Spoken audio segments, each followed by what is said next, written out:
Good evening and welcome everyone to tonight's official coverage of Rainlight Racing's 2024 GT3 Series 7. It is, I think it's actually round 7, ladies and gents, here at the Redbull Ring tonight. As usual, MATCHFIT Entertainment is providing live stream. That means myself, Davo, and J-Man will be broadcasting it to you live. J-Man, how are you doing tonight, my friend? Yeah, g'day, Davo. G'day, viewers. Welcome aboard. As you mentioned, race 7, series 7. Yes. Yeah, round 7 rather. So Yep. Red Bull Ring, a little bit familiar for you and I, mate. Here in as many days, I think we were only calling a race here a few days ago. Looking forward to this one, and Yeah. a little bit different flavour. This one, obviously the full field of GT3 cars. Last time we called something like this was Porsches, but hey, look, it's looking good out there, and a good field once again here at Rainlight Racing for a Monday night 23. Looking to Absolutely. start this qualifying session, which will be underway shortly. Obviously, the drivers just getting their talking to right now. Yes. And, Yes. all things official. So I guess it gives us an opportunity too, mate, just to inform the viewers that aren't aware. This is a 90-minute race here tonight. Got a 30-minute qualifier coming up, which will be split into two. So obviously we'll have the pro-ams and the ams go out and do business for the first 15, and then the big guns go and have the track to back end to themselves, and then we will embark on what will be a 90-minute race with a compulsory pit stop for tyres and fuel, Davo. Tyres and fuel tonight, J-Man, in the CPS. That's right. It is, I think they call it the Super Sprint format, which is the 90-minute race here for round 7 in season 7 of Rainlight Racing's 2024 GT3 series. You can see the calendar on screen there. We're at round 7 at Red Bull Ring. And like J-Man just mentioned, yes, we do have a couple of double ups over the next couple of weeks. I think we've got, like you said, we just called a ball match. We did just called a Porsche Cup race on Thursday night here at Red Bull Ring. We're calling another one here on a Monday night at, which is awesome for us, because we're just so G'd into or focused on the track at the moment. And I think we got another double up later in the week, J-Man, with Watkins. I think it might be the ASN Z crew again, and I might be here, so don't quote me. There's so much going on, ladies and gentlemen, so don't forget, hit the like and subscribe button while you're right there, and your notifications, so you can keep up with all that. But look, we will mention just quickly, as you could see there before, we got to thank the good people at SIMBLACKS for coming on board again here for season 7 with the Rainlight Racing community, providing awesome prize at the end of the year here. SimMagic P1000 set of pedals, random draw at the end of the season for the guys that have completed more than 80% of the series itself. So awesome stuff. We've got to also thank CrossScuT Woodworks, Carpentry and Joinery, True to Life Racing Designs, Crossing 43, and HENDO, and obviously MATCHFIT Entertainment for broadcasting it all to you live, ladies and gentlemen. As these guys, they're getting read the riot act, I think, tonight here. We're still in driver brief, J-Man. I'm trying to fill some space here, but this is quite a long driver brief, actually. So Well, I think mate, do you want to take the opportunity to maybe talk a little bit of points, if you like? Let's go points. Let's go points. Hopefully we've got our mics on points. Let me just click the button and check it. And yes, J-Man, I rectified the microphone. I did rectify the microphone issues from the previous couple of weeks. So yes, Lucas Keys, top spot.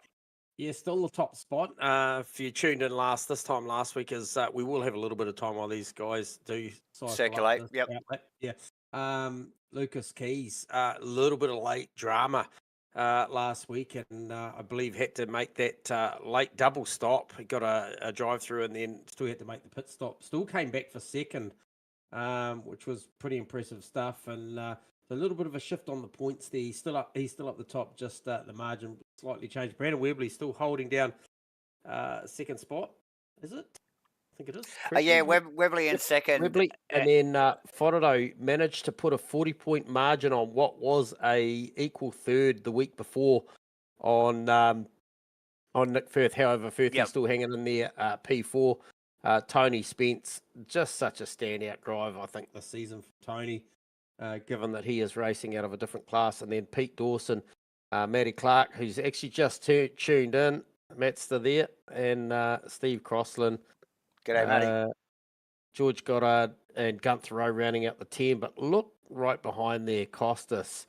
Had a strong drive last week, actually. Very, very good drive through the mid-phase of the race, was coming on strong. Opted for the very, very early stop, if I remember correctly, and charged on back through. Caught a little bit of traffic, but made that strategy work for him, and we'll see plenty of strategy here tonight, given it's a fuel and tyre combination. Few drivers last week opting, unfortunately, mistakenly taking the tyre as opposed to something like a 5-second stop.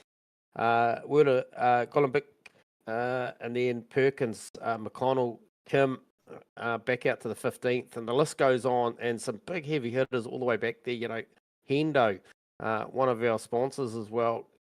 He'll be praying for a bit of rain because he's in the Bentley specialist. Yep. In the MATCHFIT Bentley there as well, J-Man. And look, it continues on. We've got Warren in 20th, Fuckery, who I think is the first car out of the pit lane here for qualifying for round 7 here at Redbull Ring. In 21st, Worcester in 22nd, Bewley, Kramer, Matty, Dayton. Oh, look, the list goes on. Mav actually way down the back there, missed a whole bunch of rounds. Just quick mention, I'm sure I saw Mav in some odd car earlier in practice, but we'll get onto that later when we see the boys roll out of the pits. But what have we got here? First phase of qualifying, J-Man. Let's get some vision going on here with the Pro and the Pro-Am guys out on track at the moment. Yeah, so as you mentioned, we have got the factory car out there, the 830 first car that's probably going to give us an indicative time. We saw some good low 1 minute 27s shared by those Datsuns earlier of Lucas Keys and Maverick as well, so that'll be something to look forward to a little bit later on this qualifying session. But right now it's all about these guys, and a 28.7 in the bank for Craig McConnell. 29.2 would be for Eddie Fackery. So okay. So another just quick thing: McConnell in a Ferrari tonight, J-Man. Okay. So a couple of boys mixing car choices up here. So what does that mean in respect of the championship? There, I see Elvis tuning in. He might be able to shed a little bit of light in the chat while he's waiting for his turn to go out there and have a crack. But is that the other McConnell? It actually might be the other McConnell. What's the other McConnell? It is Chris McConnell. Yes. There you go. Yep. Caught me out. Same initial there. Yep. So that's one there to keep us on our toes tonight, viewers. Is we've got a Chris McConnell and a Craig McConnell. So we might have to opt for the Elvis, I think, on the Craig. But all the same. Yep. These guys going out at settings, some indicative times. Marnie actually in the Porsche, J-Man holding provisionally first, or was actually until Danny then. Kim. Danny Kim sneaking past there, and also Goddard. This guy's starting to push. Oh no! Oh, we've only got one McConnell out there now, so we do have Craig, aka Elvis, up in the stewards booth tonight. got a bit of barley belly or something going on there. So Oh, that's no good. appreciate your work up there, Craig. Never an easy job. As we focus on Kramer. So what have First, we got out really there, good, solid lap. Gets him up in position. 10 cars of the 23 running in this, or 25 is it, of the session, I think, out there doing the business. Yeah, 25. So Goddard now shifts the marker a little bit better now for a 128.0. It's a very, very good lap. Anything, I think, from any of this field here that drops into the 27th is very, Oh, very mate. Kim and Marnie still, you know, coming along on the deltas there. Yep. Maybe not got Goddard's measure, but Kim's looking hot there. I think he's over 3/10 up, which would still not get him there. 4/10 now, climbing, heading towards 5/10. This will be good enough. Oh, that's close. And there it is. Takes him to the top. But some good deltas coming. We're looking at Ken Worcester as well. He's in there on a 30.6, so he needs a lot more, but he did have it. I saw him upwards of 4.5 tenths just before, so yep, for a big improvement. Coming down the final two corners now, so Worcester looking to make some good gains. Marnie improving on his time, but not position in the last lap. No, Danny Kim pressing on too, mate. So he's got the slightest margin to the favour of the green at the moment. You'd expect Goddard to respond, whether he's got anything or not in that McLaren. Will yet to be seen. Perkins looking pretty healthy, well back on the times. Yeah, a few cars already opted for another set of rubber too, Davo. So I did see the Chris McConnell car, I think, go back and grab some rubber. I think it's still got half the session left. We're only about halfway through. So not a lot green on the totem at the moment. I think we've still got Eddie Thackeray up at the moment, and Perkins also. So Lee Perkins has got that thing wound up at the moment. Where is he? Okay, so he's just coming into sector 2 now, which is effectively all but turn 2. Tough corner, good passing opportunity tonight to be there. Turn 1, exit, and then also on the way in and out of turn 2. We saw earlier or later last week the option of the high line and the ability for certain cars, given how they're set up, to be able to definitely run that high line. Yep. And it really promotes some good side-by-side racing here at Redbull Ring. I'm really looking forward to seeing. It does. It does, Damon. And actually, it promotes the side-by-side stuff up to the corner and out of that corner down into 3. And we see some great battles. You know, the guys know it's on. Perkins and coming. It's worth a crack. Yes, cameras on Perkins at the moment. Yep, this could be good enough for grabbing Chris McConnell, I think, moving him up a spot, maybe a little bit further. Maybe a little bit further here, J-Man, I would suspect. And a lot further onto the second row. He'd be happy with that. Yeah, good, solid. Welcome aboard, Louis Van der Venter. Good to have you tuning in as well, buddy.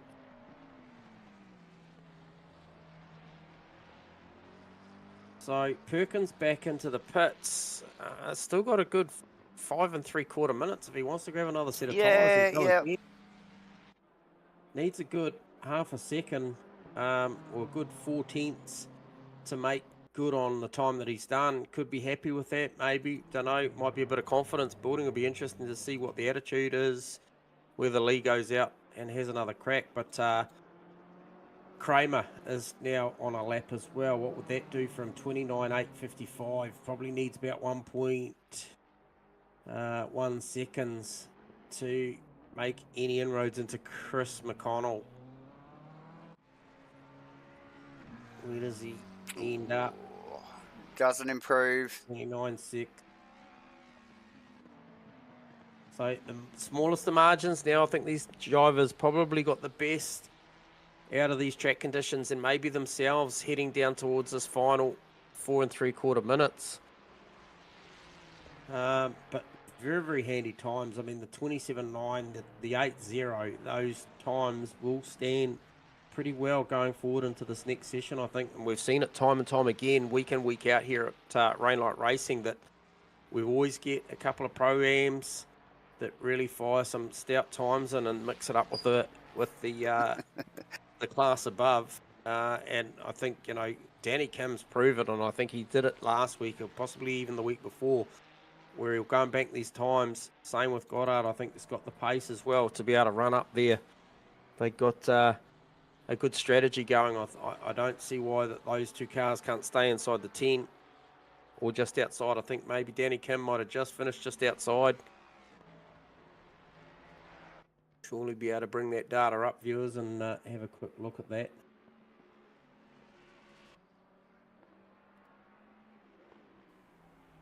So we just see Worcester around the final corner,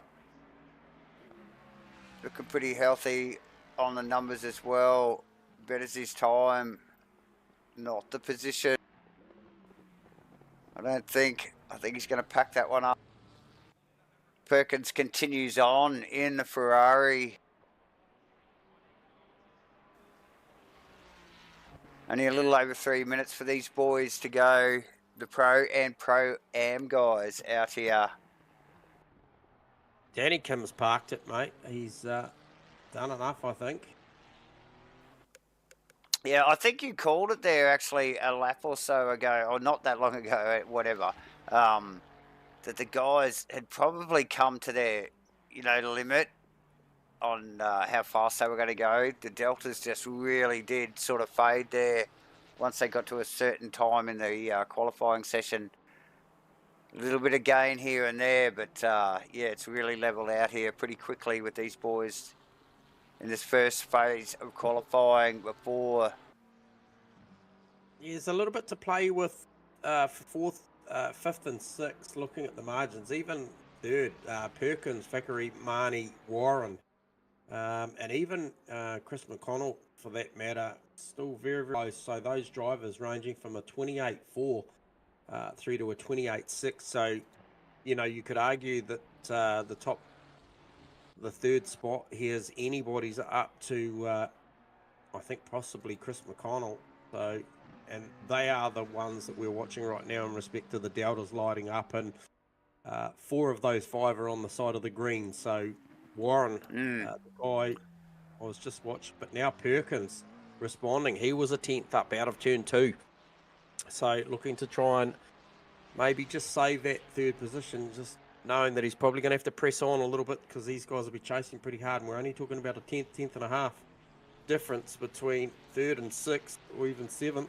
Yep.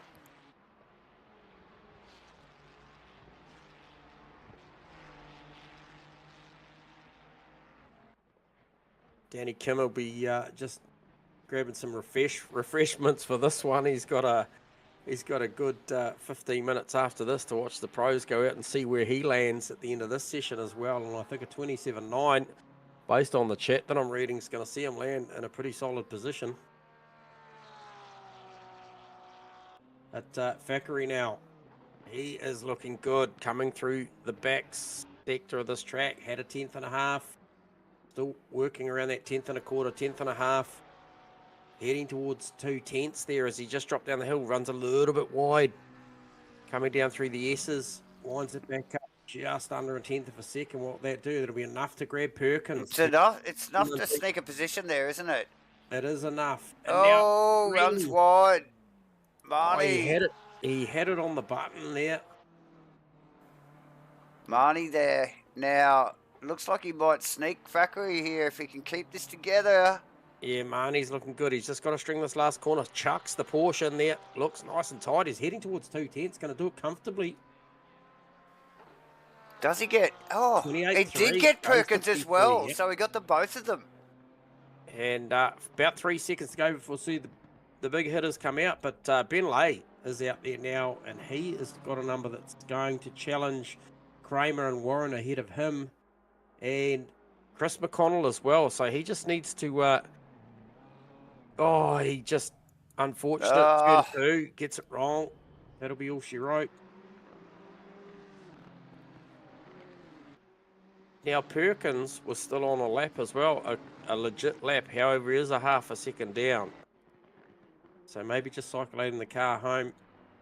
Trying to get a read on who was the first. It was Keys, Mav, Rowe. Yeah, so Keys is off, like he just started the race. Mav and the boys behind there just doing a little bit of Give us an cycling. update on that.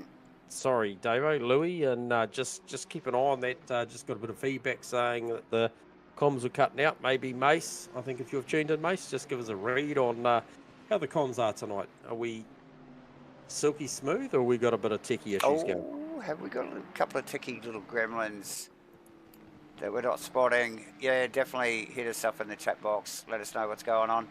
Okay, it's cutting in and out. Sorry, guys. We'll look into that and see what we can see there.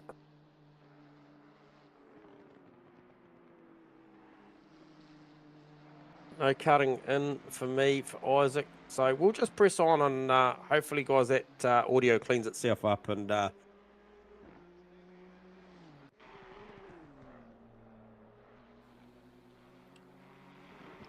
so the boys and girls across the line for their first flying laps here. Cam's on Mav at the moment. I think, like we mentioned, I think it's Keys first out on track. Mav, it might have been actually Fotterday.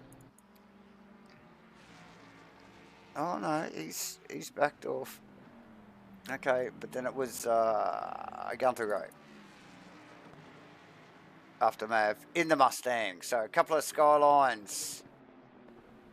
Yeah, who's that? Oh, it's Webley, should I say. Webley and then one of the other Mustangs. Yeah, so it's Webley. Is he tucked in behind Mav, is he?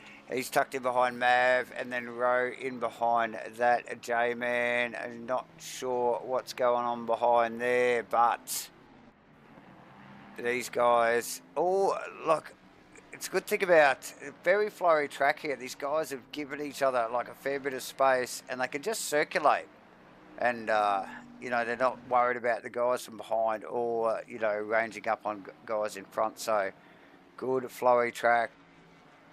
Not too many cars out on track there. Here we go. He's with the 27.5. Maverick with the 27.7.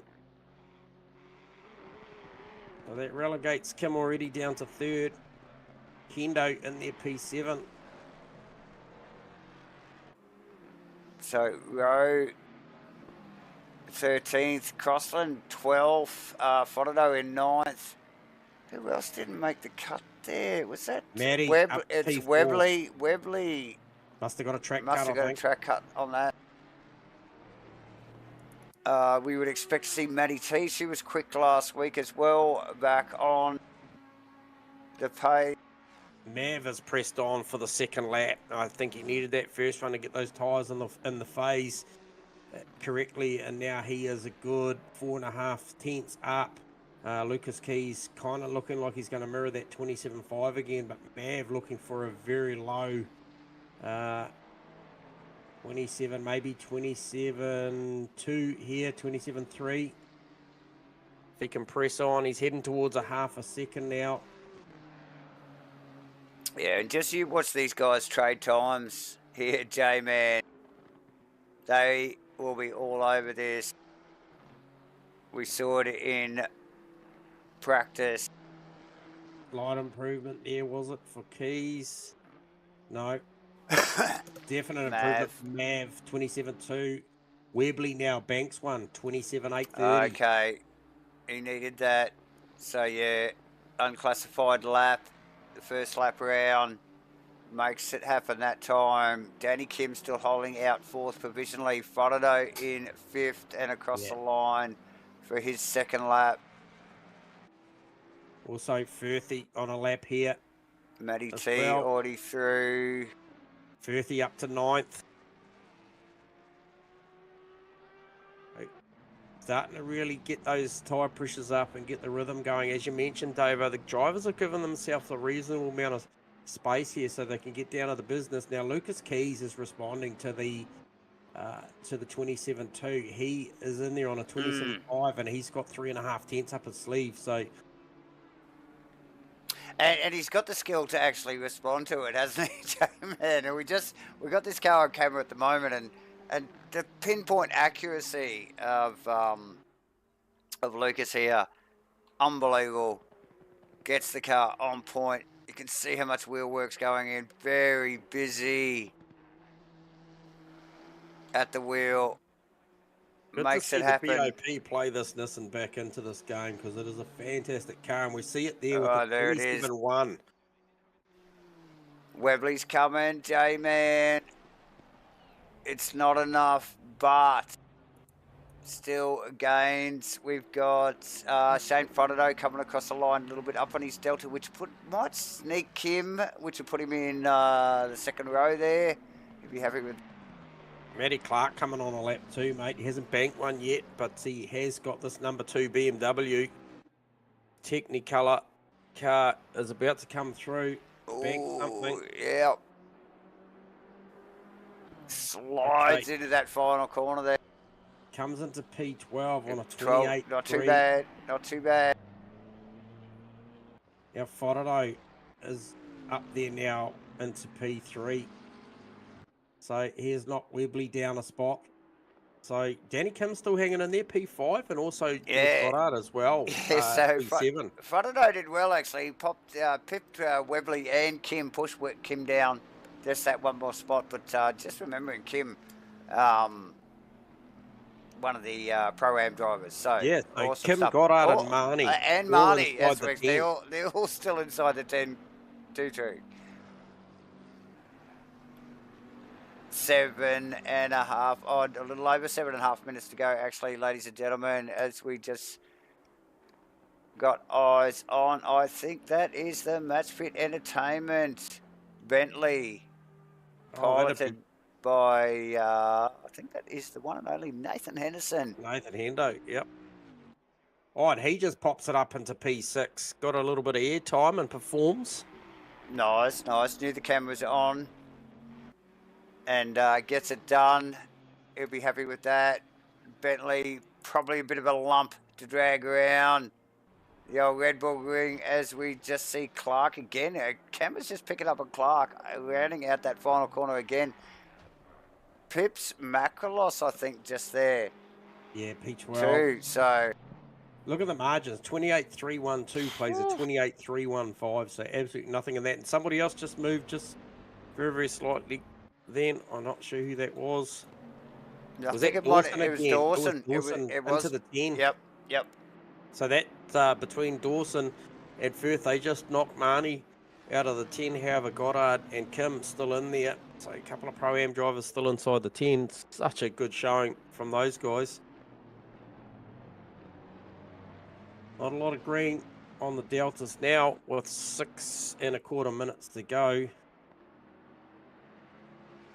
Again, get to this phase of the qualifying session, and a lot of these drivers have really peaked. They've obviously had the practice during the week, emptied the fuel out of these cars, and this is it. These are the top times. And I mean, look at that, 27.1, 27.2. Then we drop into this next bracket, Shane Frontado, 27.7, and then a plethora of times just so close. You know, you got to go out to P7 to drop into the 28.0 bracket. And there's 4 of those guys respectfully in a row. Matty, Goddard, Spence, Dawson, and Firthy very close on a 28.1. But how's that? How close are the margins here at Rebel Ring at Rainlight Racing on a Monday night? It's got to be pinpoint accurate. Don't you what? And I don't know whether it's just a Red Bull thing, but we saw it with the in the early phase of qualifying there with the AM and the Pro-Am boys. These guys just sort of get to this limit. You know, they're stretched. The cars are stretched. Tyres, that's it. You know, and then the Deltas just go flat. We just see these little tiny glimmers, don't we, J-Man? And very little in it. Yet the racing this is what makes good racing. These guys are so close, and that's what it's all about. As we just pick up on Makalos, who is actually delivering a pretty healthy delta there, J-Man. Yes, Well, about 3.5 tenths up, or just wavering there. Well, that's going to put him into that bracket with Goddard, Spence, Dawson, and co that are all sitting in there, and Matty T on the zeros, on the 28 zeros, and there's just a heap of them there. So, and he needs to be there, J-Man. He's definitely worthy of it. We know he's quick in the outie. It's tried to kill him the whole season already. Okay, so here we go. 30 in the 28-1 bracket, so not quite the zeros. So P11 splits Dawson and Firth there. So nice work. Matty T, actually, J-Man, is that her showing on the deltas there? Actually pretty healthy, which would give her an advantage maybe around the Webley territory. Oh, Webley's just pipped Bonato, has he? He has. He did. Yeah, he did. Yes. Also, Gunther Rowe making some improvements. The previous lap around 2 to go in there on a 28.3. He was, prior to that, somewhere down around that 20th, 21st position. So he's improved massively. Well, I just seen another shift there. So Matty T over Hendo and Danny Kim as well. We thought she would sneak up there a couple of positions. So nice work to Matty. Here's us talking about how the deltas are flattened out a little bit, J-Man. And then all of a sudden... and the next minute, it's just going off. And we're seeing some gains. It's definitely a lot of movement. Here from, what, about 3rd, 4th, 5th, 6th, 7th. Just around that mid-top pack there. So, plenty going on. Here comes Mav. Oh, he's looking good. Can he string this together? It's going to be close. It's going to be super, super tight. How close? Not close enough. This will be very close. 27.117 plays a 27.177. Oh. Still got 2.5 minutes left, and Lucas Keys is responding. He knows he's got to keep out there, keep cycling these laps. However, Brandon Webley, he just improved the mark from a 27.6 to a 27.5. Mate, these guys have got another couple of laps in this if the rubber's capable of it. Matty T coming in. I think this could be a cut lap. Oh, it is a cut lap. Sorry, J-Man, you're correct. So she will get another one in the bank. She'll actually get another 2 laps in. There'll be 2 more that she'll actually make based on her track position. But look at this, Lucas Keys and Maverick trading some green deltas at the moment. There's a bit of distance between them on track. Got Lucas Keys about to come through the final 2 corners, and he's got a 0.5 tenth, 3/4 of a tenth up his sleeve. Might go towards something like a 27.0. As he comes across the line, he will go into the zeros. 27.0.22. So Maverick just needs that little bit much more again. And he's coming through. He's got 1/4 of a tenth. Dropping away. Can he get it back? No, falls away ever so slightly at the back end of the lap. He's not going to improve either. He will get one more run at it.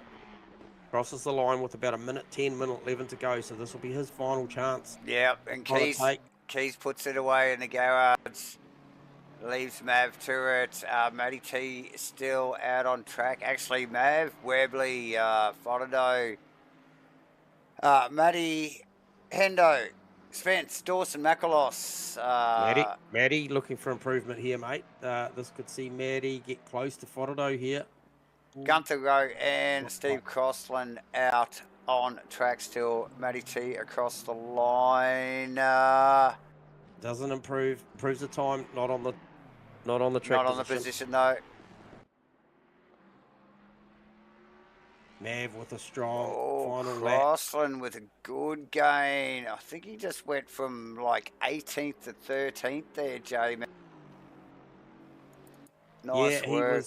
He was there or thereabouts a lap ago. I did see him because him and I think it was Gunther Rowe were trading. So, you know, you're right. He did improve about 3 positions just then. Nick Firth coming around to look for improvement as well. This could be substantial. Oh, not quite.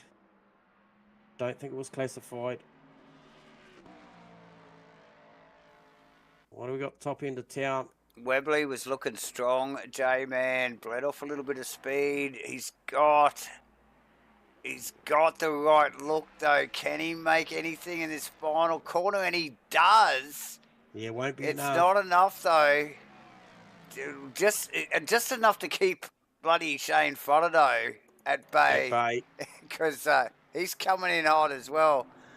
So that'll be a wrap for Brandon Webley there in qualifying here. Round 7, Redbull Ring. Rainlight Racing's 2024 GT3 Series 7. Getting down to the pointy end of the year, or the year and this season 7, J-Man. So things will wrap up soon. A little bit for Chrissy. Some fun stuff going on here at Rainlight and around the communities. So Shane finishes on a high. Just go for a bit of improvement around 9. Just a smidge. Oh God, it's nearly 1,000th. But gets it done. So very, very impressive qualifying once again. So you've got to go all the way out to P8 to drop out of the 27 bracket. So that's awesome stuff. Lucas Keys also closely nearly got into the 26s. In there on a 27-0 to take pole. And then, as I mentioned, you've got to go out to Goddard on a 28-0 in P8 before you break that next second bracket. So very, very impressive stuff. And the rain of 28s takes you all the way out to P22 with Werner, sorry. So good stuff there. And then the other times after that, 29s and then a 30.1 from Ken Worcester is just super, super impressive stuff from this field. So 25 in the field, about to get into it.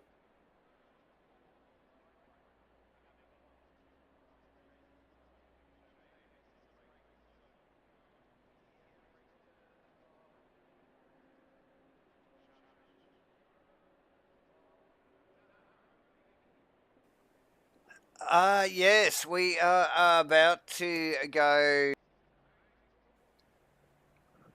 live, and hang on, we got marks. We good? We good? Yes, we are. So, so I have a couple of techie issues here. We are about to go live here. Race 7, should I say, 90-minute race. Compulsory pit stops for fuel and tyres here tonight. What will turn 1 bring us tonight, Davo? It's a very inviting piece of racetrack when you've got 25 cars all heading down there thinking the same thing. It's a crazy place. It is definitely a crazy place. The corner is nothing like a Monza T1, but it tends to deliver very similar situations, doesn't it, J-Man? Absolutely. For whatever reason, it just does. So, good weather conditions out there, Davo. Optimum there, 19 ambient, 25 beautiful track. Tyres will be at a premium here, I think, for the start of this one. Obviously starting this race at 3 p.m. The boys will be happy with that, J-Man. That's for sure. 90-minute. Be some different strategies going on here. You're going to clearly see, I think a mid-phase strategy and then potentially a slightly longer run. I don't know, barring some early drama, that we'll see too much early stuff. Yep. And you don't even think with a little bit of traffic, some of these quicker guys might come in and just to get out of that traffic. You'd never know, J-Man. It is a gamble. Like we've already mentioned, round 7 here in Rainlight Racing's 2024 GT3 Series 7 Redbull Ring. Next week, we've got Zandvoort. The week after, Laguna Seca and Watkins Glen for a 120-minute race to round off the season and 2024. So stay tuned, everyone. But here, Redbull Ring. Awesome. What are these guys doing? J-Man, you did mention it before. We were just calling I think it might have been even a Porsche Cup race here a few nights ago. Porsche's not too far off the pace, but yeah, these guys going super quick in pre-race practice and qualifying here tonight. Yeah, I think race trim. I think we saw a Cup car go as good as a 29.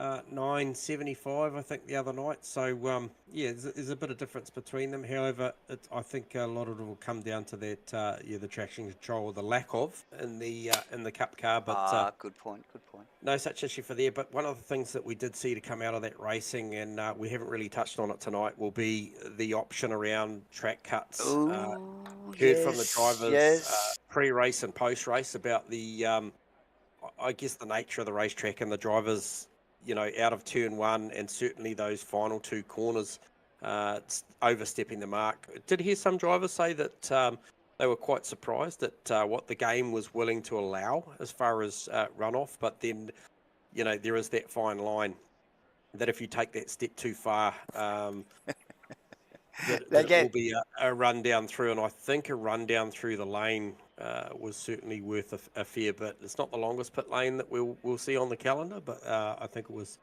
still certainly worth 30 odd seconds, I think, or something thereby. So yeah, it's got a little bit of an awkward entry and exit though too, hasn't it? You can't sort of just fly on into it. You've got to really navigate both of them.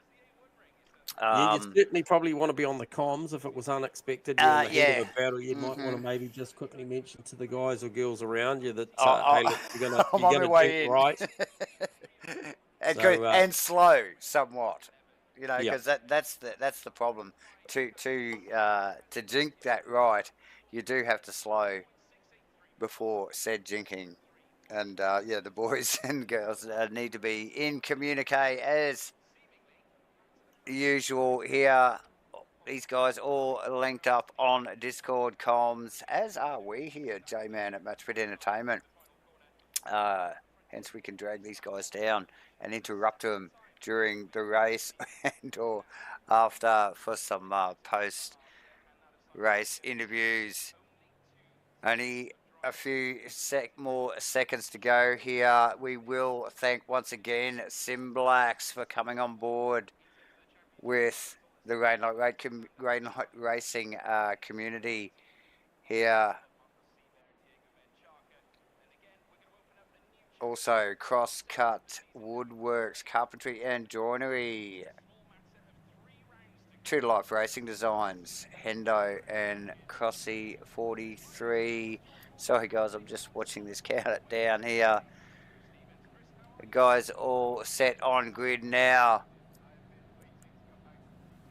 90 minutes of racing, compulsory pit stop for tyres and fuel. There could be a little bit of strategy, maybe not. Like J-Man said, wouldn't expect to see any early stuff unless we see dramas.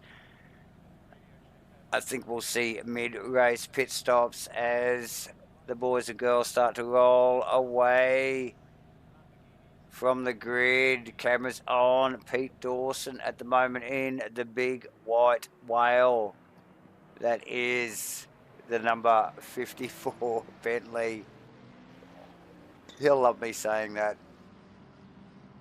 Yeah, so another thing just to mention too, obviously second hit out by my recollection anyway since I've been back, Davo, that a Matty T, obviously yes. P5 from qualifying, but second time that I've seen Matty out this series in a Mustang. Yes. Very successful Mustang last week. So yes, it'll be interesting to see how Matty progresses. And one thing we did mention, didn't mention, was that it was the elephant in the room that Mav was running around in a friggin' Datsun. Really, we didn't sort of touch on that earlier in the stream, but and it's certainly no Honda. Well, and if you hadn't already noticed, he's bloody quick in it. So he's taken it to Lucas, and these guys are going to go at it tonight, no doubt, in a couple of dados, and that's going to be awesome to see Lucas Keys and Mav first and second. And I think track position off the start procedure here will be absolute key for those two Nissans. because I don't think there's anything between the raw pace of those two cars. As we just saw, you know, the smallest of margins in qualifying. We saw, I think Maverick had the slight upper hand in official practice. Lucas Keys obviously got the pole position for the race. But we're talking about the smallest of margins, so I think track position will be absolute key for those two drivers tonight. And they'll both know it heading into this one. Look. Oh, Davo, can you flick us over to a picture for the viewers? They want to see what we're seeing, mate. Oh, definitely. Thanks, Warren. Yeah, my mate was just pretty excited about everything happening, and just flick that camera guy around the ears, Davo. Just sort him out. Yeah. I'll just give myself an uppercut. That's okay. Yeah. We got this. You're coming at the optimum time, mate. Dual file heading down into this final corner. Yes, into the final complex of corners, and this is one place these guys could get upset with a little bit of a track infringement, of course. We do have Lucas Keys and Mav on the front row, Webley and Frodo on the second, Matty T and Danny Kim, Nathan Henderson and Goddard, Tony Spence and Dawson making up the 10. Dawson making out the 10. We are about to go green here. Round 7. Green light, go. Oh, Dawson with a drive-through. He was probably slightly out of position there. And look at that. Lucas Keys defending straight away to turn 1. Goes the defensive. Mav's going to tuck right up on behind. Relatively clean start. Can't see really too much going on down the back, maybe other than Dawson going backwards. Probably just trying to grasp what happened off the start. Danny Kim just going back a spot as well. But status quo up the top. Maverick challenging Keys around the outside. We talked about the outside of turn 2. Can he live out there? Won't get the run this time around. Good drive sitting underneath the wing of Lucas Keys now. Webley. And then, Matty T very close as well. Matty T with a run. Looks for the outside line on Shane Frodo and sweeps right around the outside. Shane's still back up the inside. Diminishing returns to that one, but it looked good when it happened. Oh, and still at it, J-Man. Still side by side. Oh, a little bit of contact. Shane gets a little bit loose there, and that will be just enough to give. Look at and there's that Hendo just actually tucked in there. A little bit of promotional material for us in there, buddy. So Matty makes one spot on the opening lap, and now Webley's starting to attack Maverick. He won't want that. He would have wanted to go with Lucas Keys. Lucas Keys already got around about 3/4 of a second in this opening lap. As the boys and girls roll across for the first lap, Keys, Mav, Webley, Matty T, Frodo, Henderson, Kim, Spence, Macrolos and Goddard. Dawson with the drive-through, getting that done. Oh, that's painful.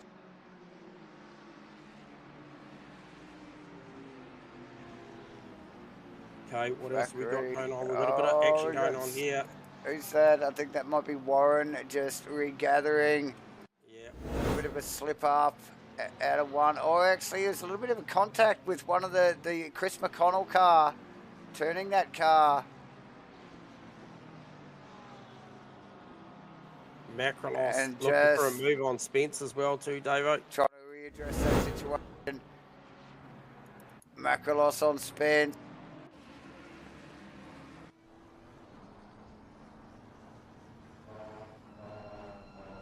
Okay, so it's sort of settled down a little bit at the front. Maverick looking to shake off the attack from Webley and go back after Lucas Keys.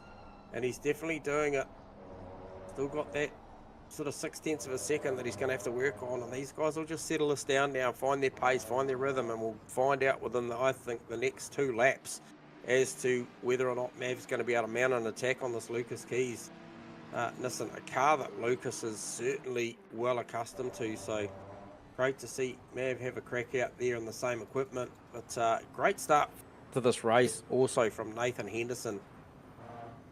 Dave, oh, definitely.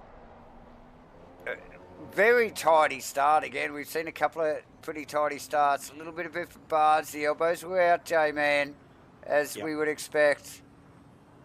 Getting towards the pointy end of the championship. But, yeah, these guys... good, tidy stuff.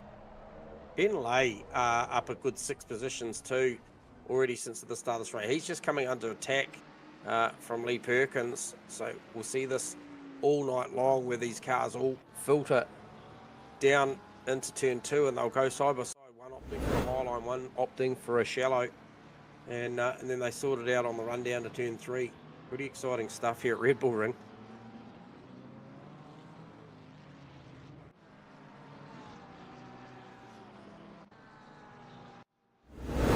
Maddie as well, Dave. Just picking up on Maddie. So 27.9 for Lucas Keys. Last that round, 27.9 for Mav. Track cut that one as well, I might add. Webley with a 28.2. Maddie 28.4. Forodo 29.1. And then back to Hendo with a 28.9. So Hendo certainly deserves to be there, I think, at the moment. He has got Danny Kim, who has had a great start to this race. He's P7. Okay, so he did lose one spot. He's down one. Still, nonetheless, he's playing in there with the big leagues.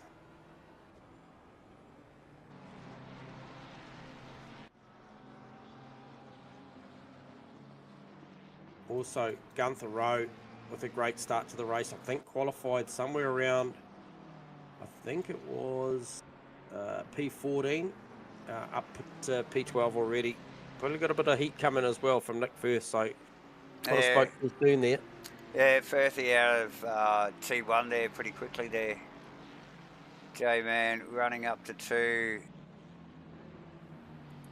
Oh, it's actually down to 3, should I say. In the background as well, Werner Golombik trying to mount an attack on that Mustang of Ken Worcester, but the Worcester Mustang's so good off the first phase of the corner. Drives away a little bit, however they are still side by side. Yeah, the BMW going for the outside, J-Man. Worcester just It's going to make it live all the way around there. It's going to make that work. That's actually the recovering Chris McConnell car as well. The busy Ferrari. Little battle there with Warren Crossland in there as well. And Crossland just tucked in behind that. So Not sure why is Crossy so back there? Yeah. But look at that group of cars there. You can see it from the helicam. That is one hectic group of cars there. Oh, a little bit of a slip from McConnell there.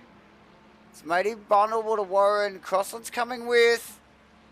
Yeah, they're going to go 3 wide down to 1 here. That won't work. Crossland thinks better of it. He's obviously been in the mischief already and doesn't want to go there again. Crossland with a lot of experience, J-Man's just probably sizing that up, just going, yeah, no, I don't want to be amongst that. But look at him here. Yeah. He's quite happy to run that outside. And we talked about the outside into 2 here, or out of 2, should I say. There you go. There you go. Replay as well, if you can, on the Danny Kim. Tony Spence move just down into turn 3 that just happened with Macrolos and lying in wait as well. That was a beautiful piece of driving. Danny Kim held his nerve and just held the line, breakdown deep on the outside to 3 and just swept across the nose. Nice work. Nice bit of driving.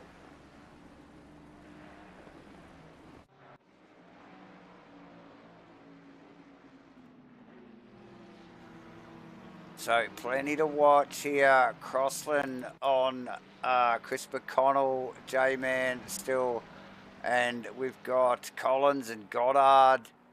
Yeah, it's a good ahead. Battle. Who's that going backwards there? Is that Barney? No, I'm not sure who that is. Thackeray. I'm not sure who that was. No, it might have been. That might have been my data there, just going a little bit nuts. Hendo on Forodo. Oh, very late move on the outside there. Just picked up on that. Yeah, that's shaping up to be a good battle. That is a sneaky little thing just there going, oh, I might go out here. Oh, I might not. Oh, hang on. Here I am. Here we go. Look at this. Yeah. Forodo making that Mustang wider than the Bentley, clearly. Yeah. So and Danny Kim and Tony Spence, this is such a good battle. And across the swapping positions. Just waiting for something to happen just up in front because it'll be worth 2, I'm sure. Well, so he gets a big wiggle coming out of. Oh yeah, big wriggle there. Out of 4.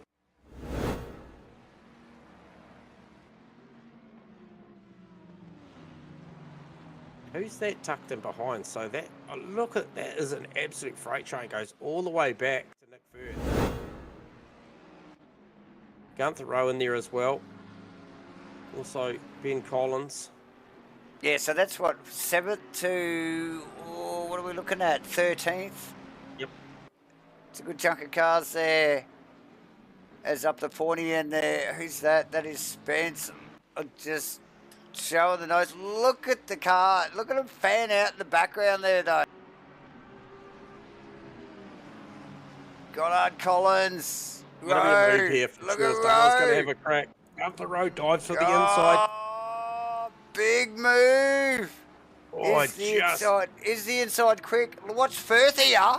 Yeah, I think he's going to grab Rowe here. He's got the momentum. The Mustang will just pick up its speed there. That exit phase of the corner. The Mustang's so good off the corner. Oh, Firth out on the ripple strip. No more road left. Oh. Gets a bit of a nick from Rowe on the way past. I think that might be Clark actually just sneak past as well. So this is definitely the battle pack here, right here. This is the one. Look at this. Tony Spence all the way down to Nick Firth. And I'll tell you what, Marnie isn't that far off the back of this as well. These guys keep that up. It'll be an 8-way battle, I think, somewhere down there. Who's that coming in there? Somebody Firth. got out. That is Nick Firth. Yep. So this will be a scheduled stop. That's that early stop that we didn't think we were going to see, J-Man. And he's like well in amongst that group there. Makalos and Kim again. Look at it. As these guys fan out, that is Gunther Rowe in the background as well. It's got trouble written on it. Who's that? Is that? That's Matty Clark in there as well, mate. Yeah. Yep, in behind the S and in the BMW. He goes down the inside of both of them. Looks, gets a tag on Gunther. Yeah, Danny Kim gets rotated in that. Stewards will be busy, I'm sure, for that one. Meanwhile, up the front, the question has been answered for the now. Lucas Keys, 1.8 seconds over Maverick, so he's got the measure at the moment. Webley another 1.8 seconds off the back there. Maddie equal distance as well, around about that 1.8 seconds. So that is the spread of the field, and then about 2.5 seconds back to Whātaro. So that is the spread of the field at the moment for the top 4, 5, and then Hendo just fallen away as well a little bit from Whātaro. He's pressured him pretty hard for the opening phase, but just fallen off, and then we get back to this battle. That was super close prior to that contact down at turn 2, which was, I think, Spence, Macrolos, Goddard, Rowe, Collins, Kim, and now Marnie ever so close to the back of Kim now, and we've just lost Matty Clark off the back of that. He kind of got a little bit hung up on what was turn 2 at the back end of that, so look to just try and settle it down. Still plenty of time to go, still a bit over an hour and a quarter left in this one, Davo. Marnie with the move on Danny Kim as we speak. Looks for the outside line. We've seen this high line at turn 2 been run plenty of times. It will work. Opts for the deeper break though. Sorry, the earlier break. Couldn't make that Porsche live on the outside.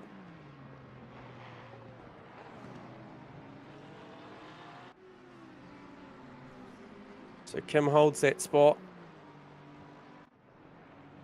Wonder if there's any residual damage from that little spin down at turn 2. It didn't look too hard. Was in the right quarter of that Ferrari, so hopefully nothing too bad going on there.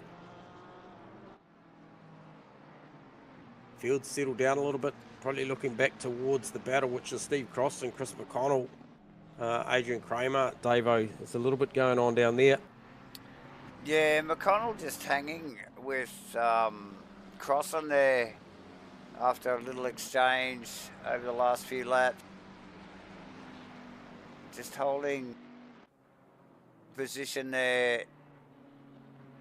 Like we mentioned, we saw Crossland come up on the back of the Ferrari.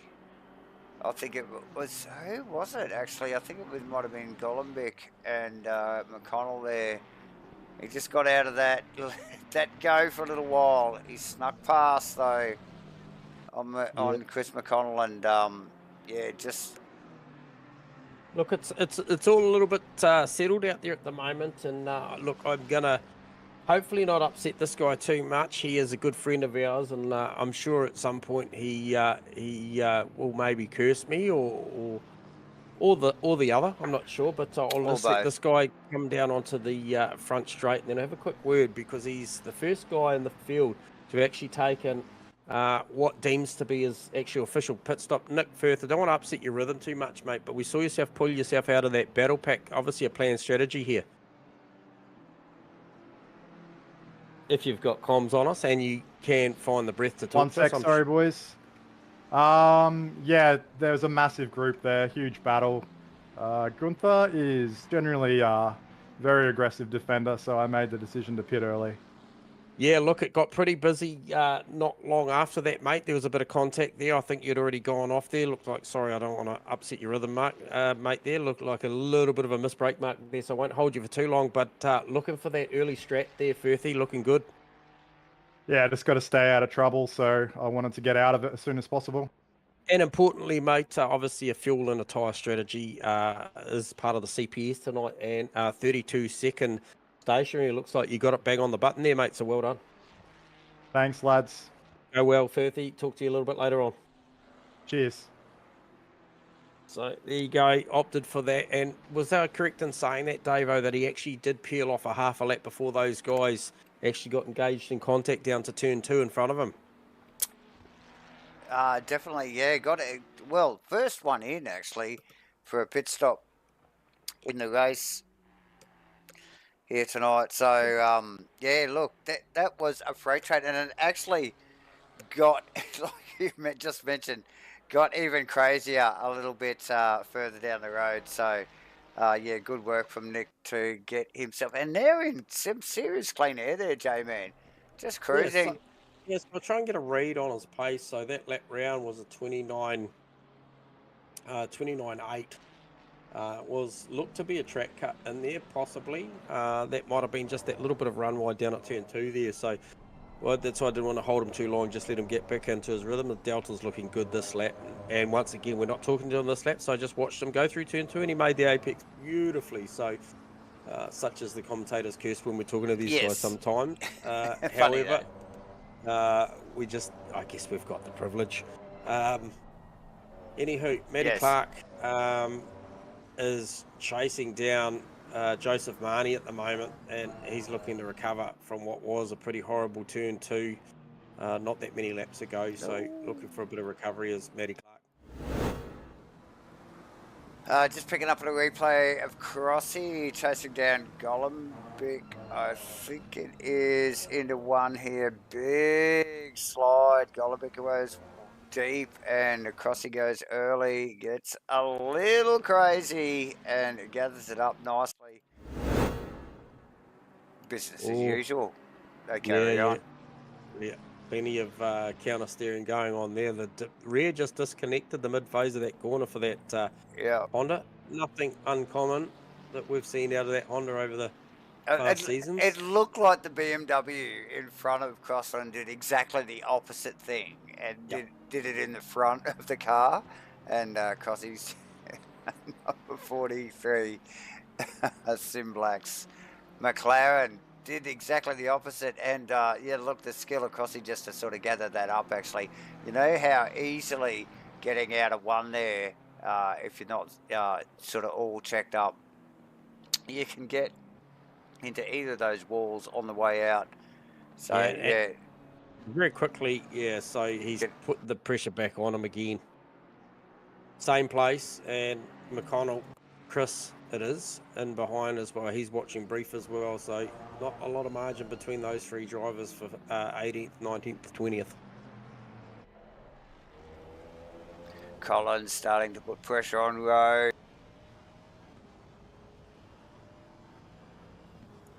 Just Clark trying and to Marnie. get a read. Looks like we've got... Okay, we've had Dawson do a drive-through, so that took 26 seconds, so he's the only other car. So still the only official stopper is Nick Firth running around there in P25 right now. So be interesting to see what that does, where that settles him down.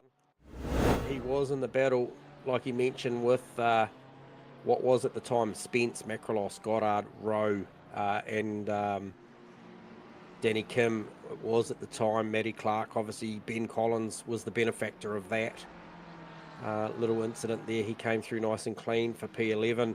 So expect, I think, Firthy on predicted form to shake out somewhere between 8th and 10th, somewhere around there, based on current lap times. So last lap round, once again, 29.0. The guys he's racing with, to give you an idea, you've got Macrolos on the same pace, Guthrie 29.4, 29.5 for Collins, 30.5 for Kim, and a 29.7 for Matty Clark. So I think at this stage of the race, I think Firthy's doing what he needs to do to get back in touch and maybe look for the undercut and grab that track position a little bit later on. And we'll get a read on that, I'm pretty sure, inside the next 20 minutes as to when those guys start peeling off. If they're going to split it in half, we'd look for somewhere around there. Matty T, she's just doing the business there at P4. Got Webley in the sights and the crosshairs. Still at 1 to 1.3 seconds up the road is Webley. Pace is very, very similar. Both lapping in the mid-28s at the moment. So a little bit of an arm wrestle going on there. However, it's still, I think, at the moment about this Danny Kim, Matty Clark, and Joseph Marnie. It's a pretty tight battle there, that 12th, 13th, 14th. Oh, we're looking out of the back of Golombek's car, actually. I was going to say, yeah, Golombek, McConnell, Crossland. Yeah, 18th, 19th, 20th, I think it is. And I think that's actually Pete Dawson in 21st. I can see after the drive-through. Yeah, the big block of flats in the background there. And this car was a legit top 10 car, this Bentley in the background. So, yeah, got a ton of pace on it. 29.6 that lap through for Pete. So substantially quicker than all the cars in front of him right now. So expect him to look to start making moves on those front three. As we do see McConnell trying to line up a move on Golombek. Down a 2. You just get the, as he just tucks it down to the apex beautifully. I don't know if there was any contact in there, but it was a beautiful turn down on the apex. I don't think there was. It looked like he just... It's not over. I think he just noticed that the beamer went wide, and he just got out of the brakes and It's just a beautiful pass. Yeah, dropped it in there. Very nice stuff, very tidy, and good work from all the boys involved there. Good spatial awareness from these guys, but Crossland literally was in front of both of these guys there. I think 2 laps ago, maybe 1 lap ago.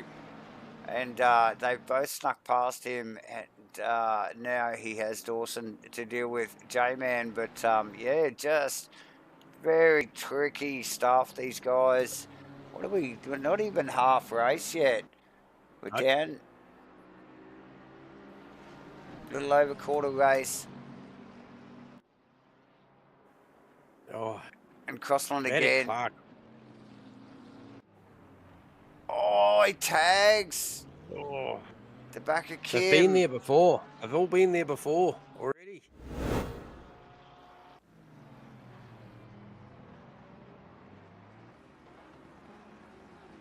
Maddie's starting to mount a bit of pressure too on Webley too as well. I saw that gap come down to about 7/10. So she's starting to mount an attack. See that replay with Danny Kim, Maddie Clark, and then I thought actually Marnie did a good job just to pick up the brake pedal there and just not escalate the situation.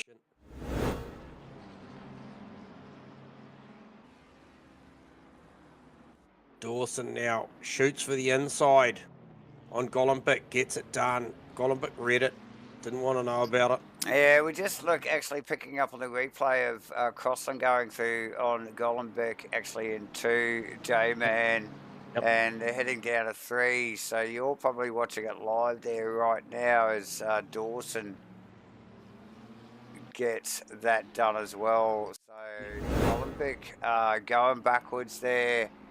I think that was the catalyst for the move, was just that he held him high and dry, and it gave the run to Dawson there, didn't it? Yeah. So the lead out the front now, viewers, for those of you interested in what's happening up there, Lucas Keys, 4.8 to 5 seconds over Maverick. So a couple of Datsuns out the front. And then we've got a trio of Mustangs, Webley, Matty T, Shane Fodderdo, 3rd, 4th and 5th. All separated by between 2 and 4.5 seconds apiece for those guys, and then back down to Hendo, Spence, Macrolos, Goddard, and Rowe rounding up the 10. So pretty good showing there as we just see who was that. That's Marnie putting a move on Maddie Clark. Just saw the tower light up. It's a fair bit of trading. I think Maddie Clark's going to win that battle for now. Not sure who's going to win the war, though. Maybe Marnie, by the look of that. He's had a big wriggle. At the bottom of the hill there, the second of the lefts.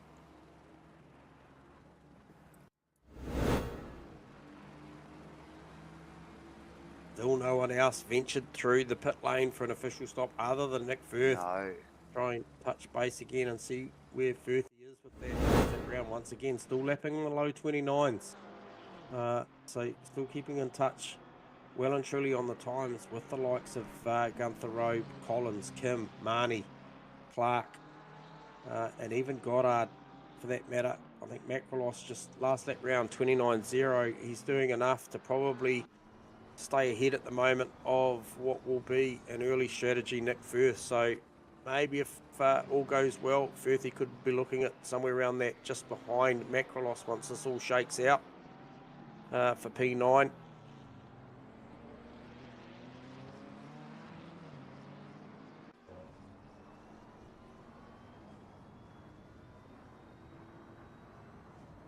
Just over an hour left to go, Davo. Feel like we might see another string of pit stops shortly. I would expect so.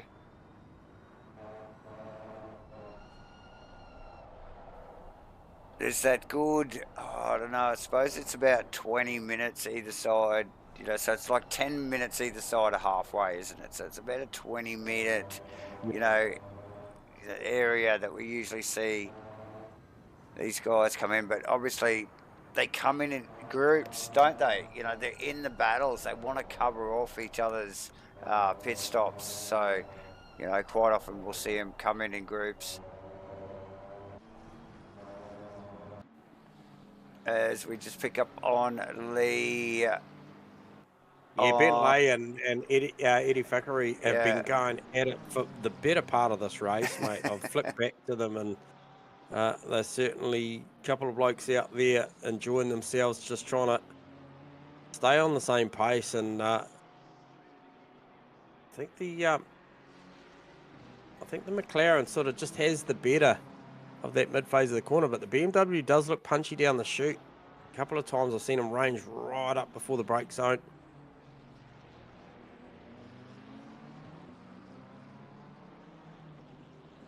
Outside of that, I think it would go back to the Matty Clark, Joseph Marnie battles still heated up. So I think those are the two closest battles we've got out at the moment. Otherwise, potentially Crossland, McConnell still going on.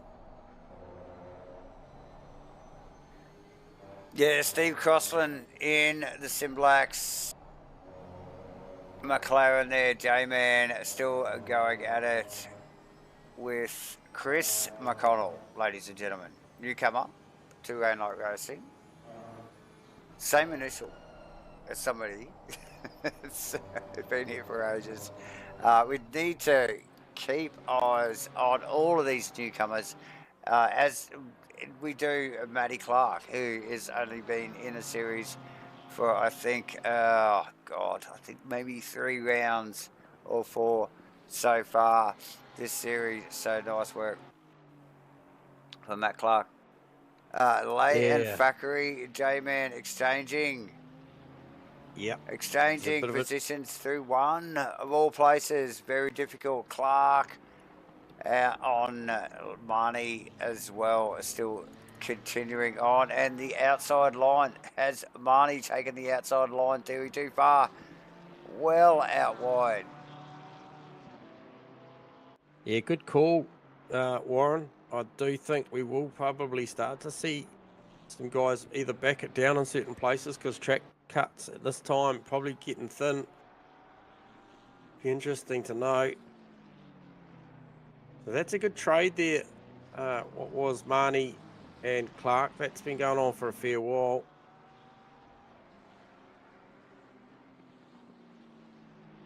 As is Cross and McConnell. That's a good battle. Yeah. They sort of go through these phases where there's sort of these long distance battles. There's just like a few car lengths between them, but these guys are still pushing so hard. Just looking for that mistake. They're heading towards the end of their stints. Looking to start to focus on getting a pit stop in. The minds do wander.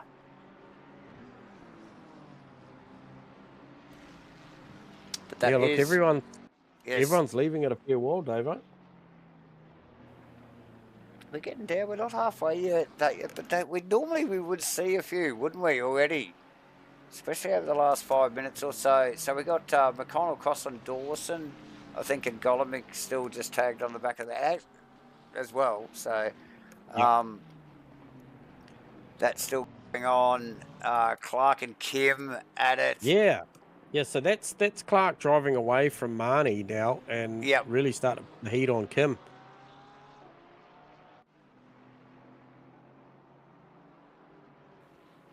So coming on strong again. I'm sure Clark did this last week. Just really at the back end of his stints. Really good on the tyre in the BMW. Sliding it too, work. Yeah, pushing hard. Get out of the car here, Matty Clark.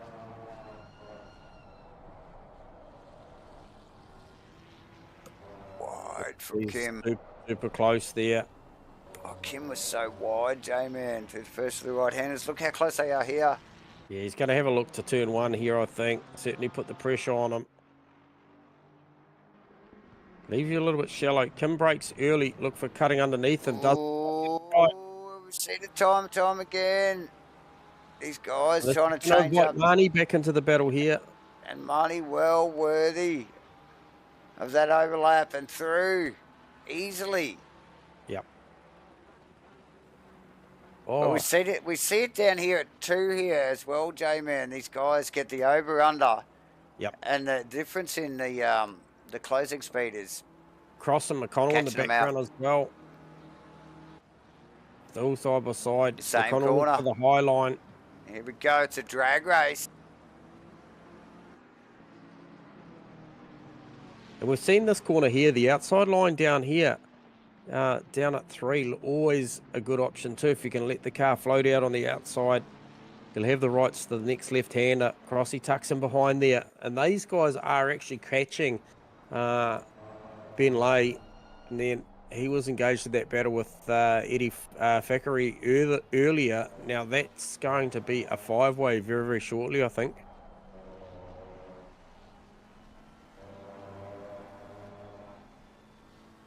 I'm going to read 6 seconds, the gap between first and second. Firth, he's just staying in his zone here. He's been rounded up by the top 4 cars now. Yep. It was Matty T going through, so he's just got to stay focused on the job he's got to do. He's not technically racing them. He will be looking towards Macrolos Goddard Row, I believe.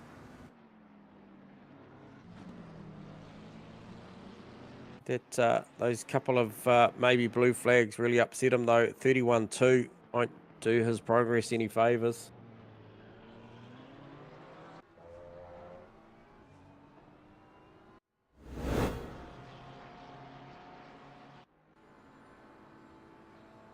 Just like that, Danny Kim gets relegated back a bit. Oh, Marnie looks good here. Marnie looks good down into turn 3. Very, very close on the back. Matty Clark at the moment. Yeah, definitely working Clark. These guys, I don't think we'll see these guys separated much between now and the end of the race. I wouldn't suspect so anyway. Very similar pace. Crossland and Lee just trading there as well. So what's happened there? Lee has put himself in between Dawson and Crossland. Yeah. Is that Dawson coming in now? Oh no. No.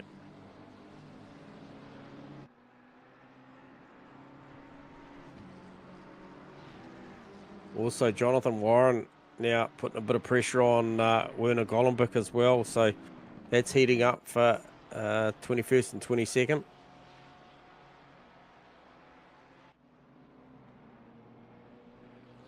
So fastest lap of the race, viewers, does belong to Lucas Keys. It was a 1:27.8, so that's incredible race pace. 27.9 for Maverick, so not too far off of it. I think third place, Brandon Webley, his quickest lap, 28.2. Matty, 28.2. Very quick. The top 4 for sure. Yeah, and like you mentioned there, J-Man, Keys, Mav, Webley and Matty all passed. I think it was Firthy. Firthy, yeah, first of the pit stoppers. We haven't actually seen a pit stop yet. What's going on? Well, other than Firthy, no, we haven't. No, so still 10 minutes to halfway, so, you know, still some time. But normally we would have seen them, you know, like, yeah, nobody's given an inch. Clearly the tyres and cars are in a good stead, so these guys aren't mucking around. They're just going to keep pressing on. Crossland back on McConnell now. Yeah, good battle.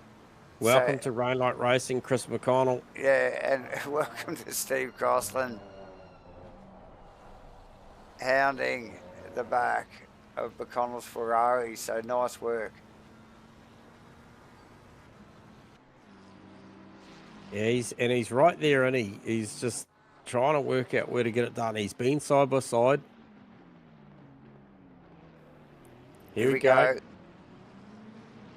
It's leaving itself out mid-straight.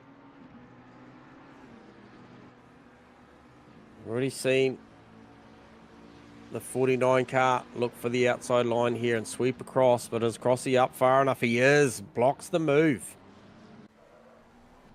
A little bit of a wiggle, though, from Steve Crosston. Does get the pass done, but he was pretty hard on the gas, and car gets a little bit excited just off the exit. It did get a little excited, but very, very nice from Crossland there. He knew he had to pick the throttle up early, didn't he, J-Man? Yep. The counteract any attack there from McConnell, and it nails it. Very nice work from both. Yeah, it's still going on. Tell you what, he's not happy about it. He wants it back. It does. McConnell's 49, number 49 Ferrari, does look a little agitated, doesn't it? It does. Dawson, remember, just tucked in behind that as well, just to keep him honest. I'll keep everybody honest, actually. So was that an extra flick of the lights from McConnell? Did he flip him the bird then? And... Oh, maybe. Here, have a look at this. McConnell just just poking the big Bentley nose. Yeah. Just to There's make Pete life Dawson. difficult. Oh, should I say Dawson? Of McConnell there. Oh, Danny Kim off at turn 3. No. Not sure what happened there. It almost looked like a hardware failure. He just drove straight on. Let's get a look at this. Oh, no, the car's back to pit lane. There's something happened there. Something not good at all. Just didn't even look like the car. Oh, no, he did make the corner initially. Yeah, not looking good for Kim, J-Man. Look, No. I tend to agree. Did definitely look like as we just get on the back of Crossland here. Yeah. Did look like a little bit of a hardware failure. And nothing worse. Oh man, that is tight. Oh, what happened there? Dawson in the lane. There you go. Okay, so we're all pretty excited because we've been waiting for this. So we're looking for around about a 32 stationary and a minute overall. So he gets it on the jacks. Looked like it was pretty square. And we'll just watch that timer go down. Fuel and tyres, viewers. As we mentioned at the top end of the broadcast, that is the requirement. Oh, for Godwin Crossland. Change positions again. So come up on the back of Fackery. Crossland just, I don't know. Looked like he just lost his mind. No, he didn't. Just didn't have the car in a defensive position. Ran wide, and McConnell just says thank you very much. Makes it happen. Now Crossland back on the attack. Matty T in the lane also, mate, to make her official stop.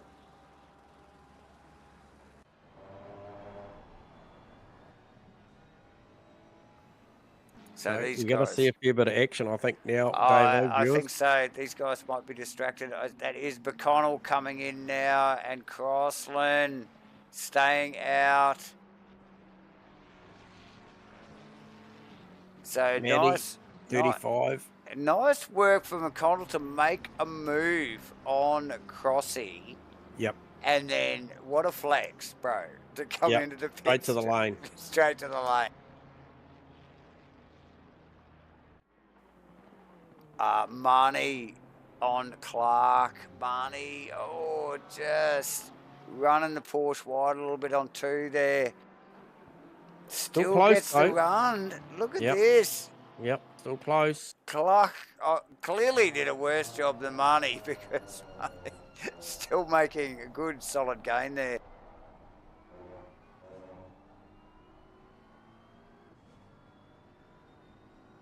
Okay, so first official scheduled stop for Chris McConnell in his Rainlight Racing venture just to take place. And he's stationary for 34 seconds, so still the best stop would be Firthy on a 32.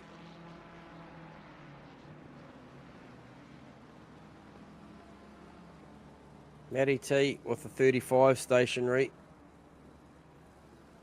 Interesting.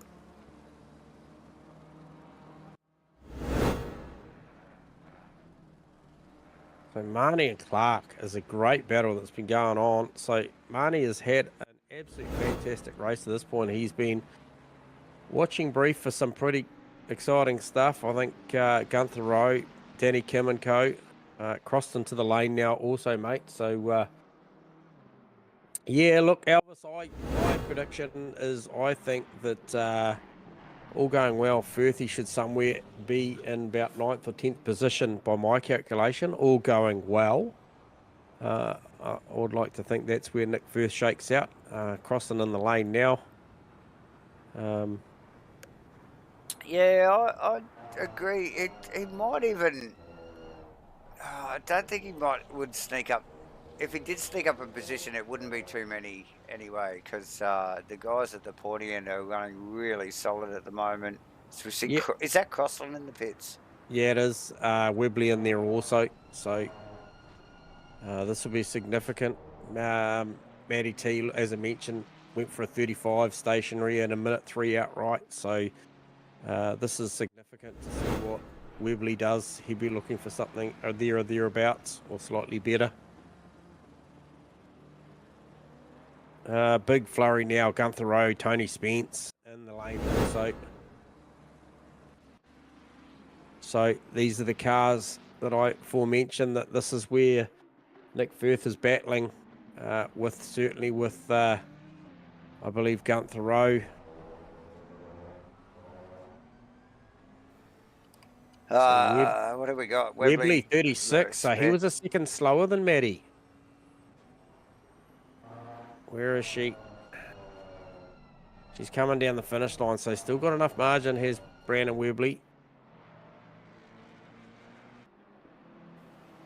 Oh, that's that Spence in the background. It is too. No, it's not. Yeah, so Spence comfortably out before Firthy, but can Gunther Rowe get it out? Here he comes. Where's Firthy? He's coming across the start-finish line. It's going to be incredibly tight because Firthy will have momentum. Gunther Rowe will be picking up the gas pedal coming out of the lane.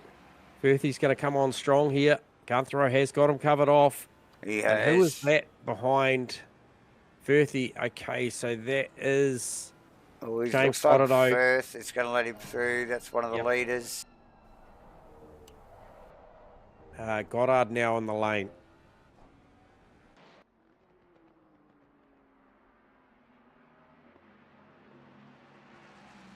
So that'll be a good battle, I feel.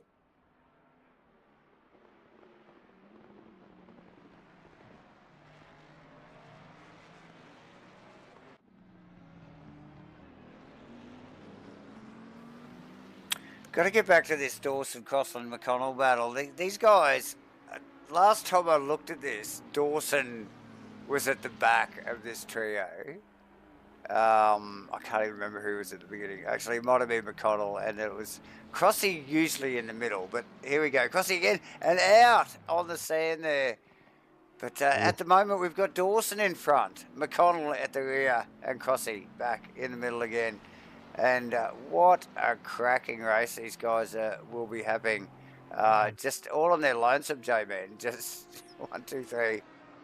Sorry, it was a bit of a pickup on the pit lane activity because there was Worcester Kramer, Thackeray Golombek, and also Maverick in there as well, Nathan Henderson in there as well. It was just an absolute melee of cars down there. And I'm not sure when Mav came in whether he could actually see where he was going.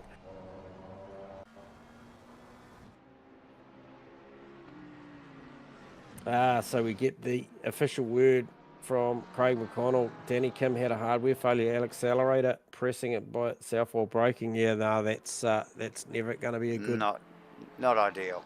No.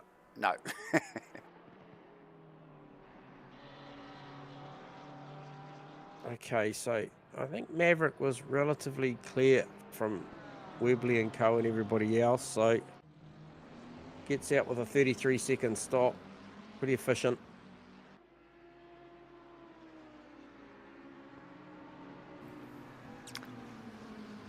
Okay, so there we got Dawson, Thackeray. Thackeray's come into the fray here. J-Man, Dawson, Thackeray, Crossland, McConnell, all in quick succession here. None of these guys have pitted either, have they? Or they have all pitted. Yes, they have. They've all pitted. Yeah, we've got another flurry going on. Ben Lay, Ben Collins, also Lucas Keys in the lane as well.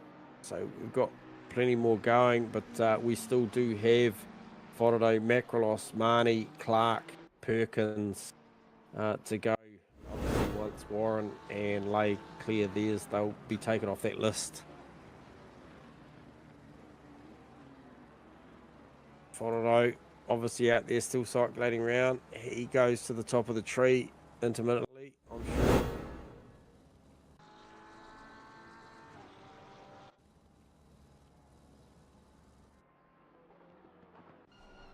So Tony Spence did a great job of that opening stint, as did Nathan Henderson, to get out there. Now Spence put some good margin between himself and Gunther Rowan Co.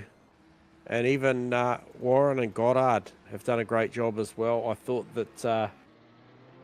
okay, Warren's in the pit, sorry. Is he?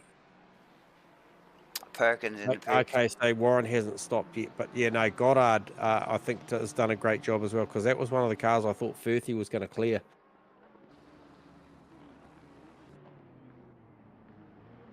Yeah, it has been a great battle, Josh, there between Clark and Marnie. Yep. It's been a fantastic battle. It's been well worthy of the watch.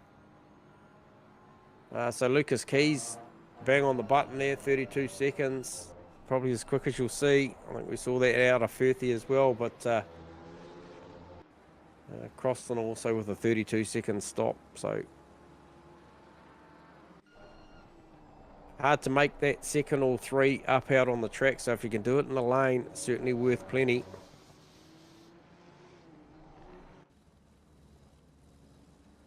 Oh, Clark and Marnie really going at it, and a little bit of a tap there on Marnie from Maverick as well. Yeah, just give him a little bit of a tag. Give him a hurry up. But it looks like Marty might be coming in actually, just peeling, and slowing. So, yep. So maybe a little bit distracted there. We'll just stay on something there.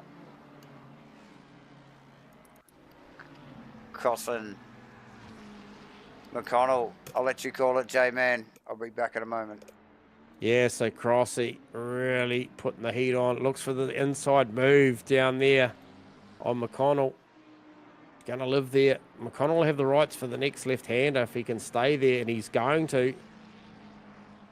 So Croston's still looking to sweep round the outside, and it's still going on. They're still side by side. Hopefully they can sort this out with any paint switching. But that is a hell of a battle. Still there. Croston just sweeps across the nose, gets it done. But this has been going on for some time, so don't expect it to go away. Just try and stay with it for the moment. So this is for P19 and 22 viewers. So lots of spirit out there. Doesn't matter where you are. There's always a battle. And that is... okay. So that is them. They've just rounded up Marnie. I'm going to grab him on pit exit here. He's going to come out. And they're just, well, crossing through. However, McConnell not. So Marnie splits them there. And you can bet your bottom dollar that that is going to leave room for what will be Matty Clark when he comes out of the lane, because he was well inside that battle as well. So that battle is going to go, I believe, Dawson, Thackeray, Crossan, Marnie, McConnell, and then Matty Clark will join that battle. So that will be a six-way for what will be 16th to 21st once that shakes out. So where is Matty Clark? He is on the jacks as we speak. Try and get a read on what his time. He'll be looking for a nice solid 32-second stop here to try and come out and get amongst that. And if our timing's good, Davo will get back just to pick up on that. 24 seconds on the jacks already for Matty Clark. 28. You're looking for a 32. Bang, 32 seconds. He's going to come right out, I believe, in this battle as they come all charging down the front straight. That is Dawson and Thackeray side by side. Crossan's in there as well. It's going to get busy down to turn one.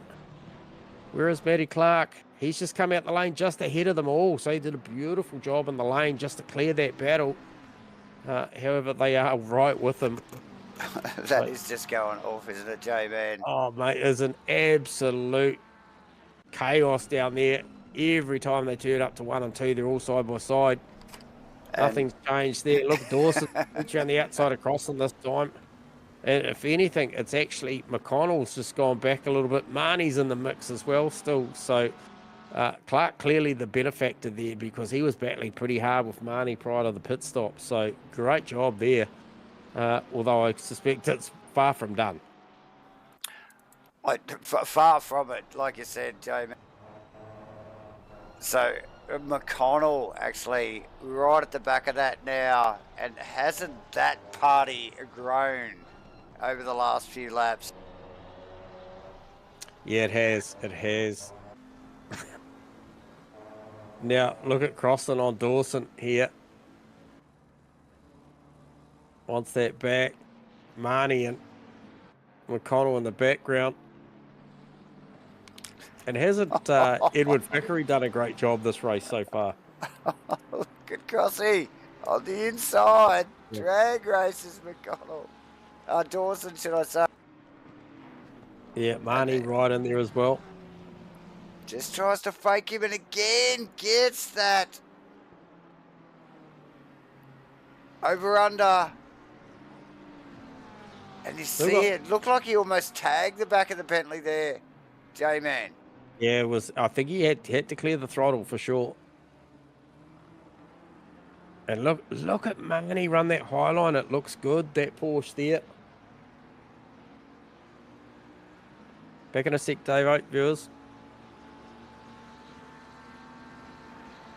So Marnie right in the middle of that battle. J-Man's just been calling it. The comms guys having a quick break as well individually here, but Marnie right in amongst this. So we've got Bakary, who's got back out in front of this group. Dawson tucked there. We'll get over the rear wing of Dawson, and you can see what's unfolding right behind him there. These positions changing like from lap to lap. We got Dawson, Crossland, Marnie, McConnell, and I think even, is it Lay? No, Lay a little bit further back. So plenty going on here. These guys have been at it for the last 10 minutes or so. Look, what have we got? About 34 odd minutes yet to go.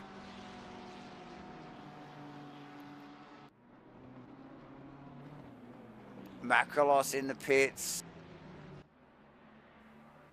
In the out. Crossland in touch. Sandwich between Dawson and Marnie.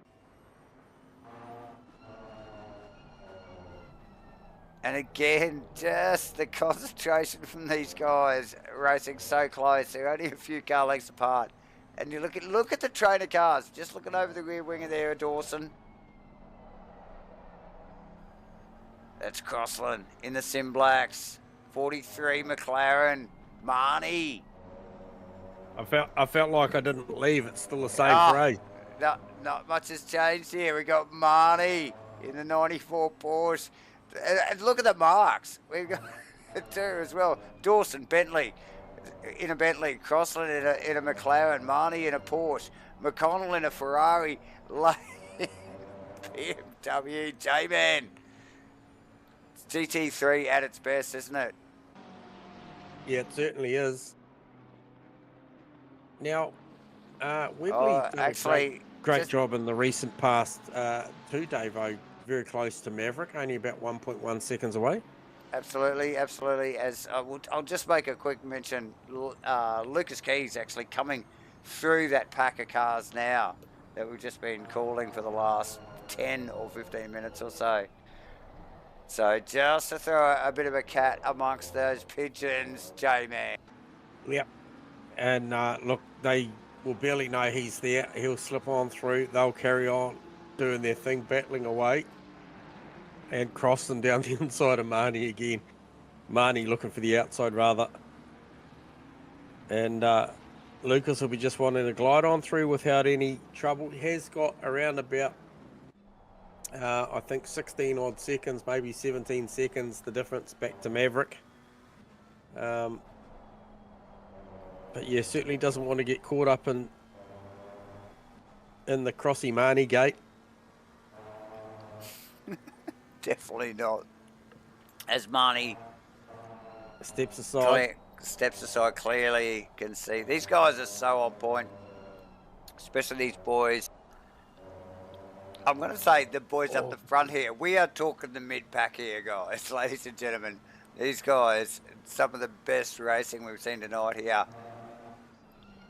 is between 13th and 20th. 20th? Yeah. Yep. So, super disciplined stuff as we see over the rear wing of Crossland's car, J-Man. And that is Lucas Keys. Yeah, Lucas fakes to the inside. I think Crossy will just keep this thing high and wide, let him go.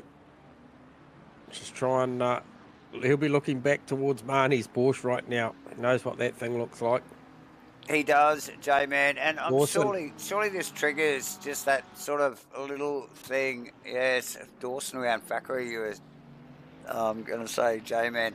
But Yep. it's like if Keys is coming through, then we know Mav's coming after, and the boys will eventually start to file through. Yep. So these guys will be well aware of that. Looking over the rear wing of Dawson here, and so Dawson just rounding up Thackeray recently, and then Keys, like we were just mentioning, in amongst those pigeons. Oh, look at the pace of this thing, just trying to round up. That is amazing pace. Now, this is going to give an invitation once again to Crossy on Thackeray here. And look, he got a good drive off the final corner. It's got a slight overlap on the rear quarter. Maybe not quite enough. Tucks back in.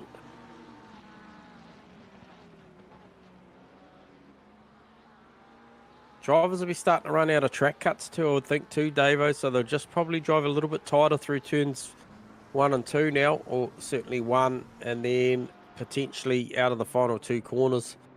Look for a little bit more discipline out of themselves just to make sure they don't get that infamous drive through, which was worth, I think, around 23 seconds should it happen here. So given the spread of the field, when we're looking at these battles, the likes of Dawson through to McConnell, 23 seconds. Oh, big dive now from McConnell down on the inside of Marnie. Marnie reads it well, tucks it back up underneath, goes for the over-under. It almost looked like McConnell missed his brake mark there, J-Man, and really good presence of mind, I think, from Marnie there to open the steering. Saw him coming. Yep. And, no contact.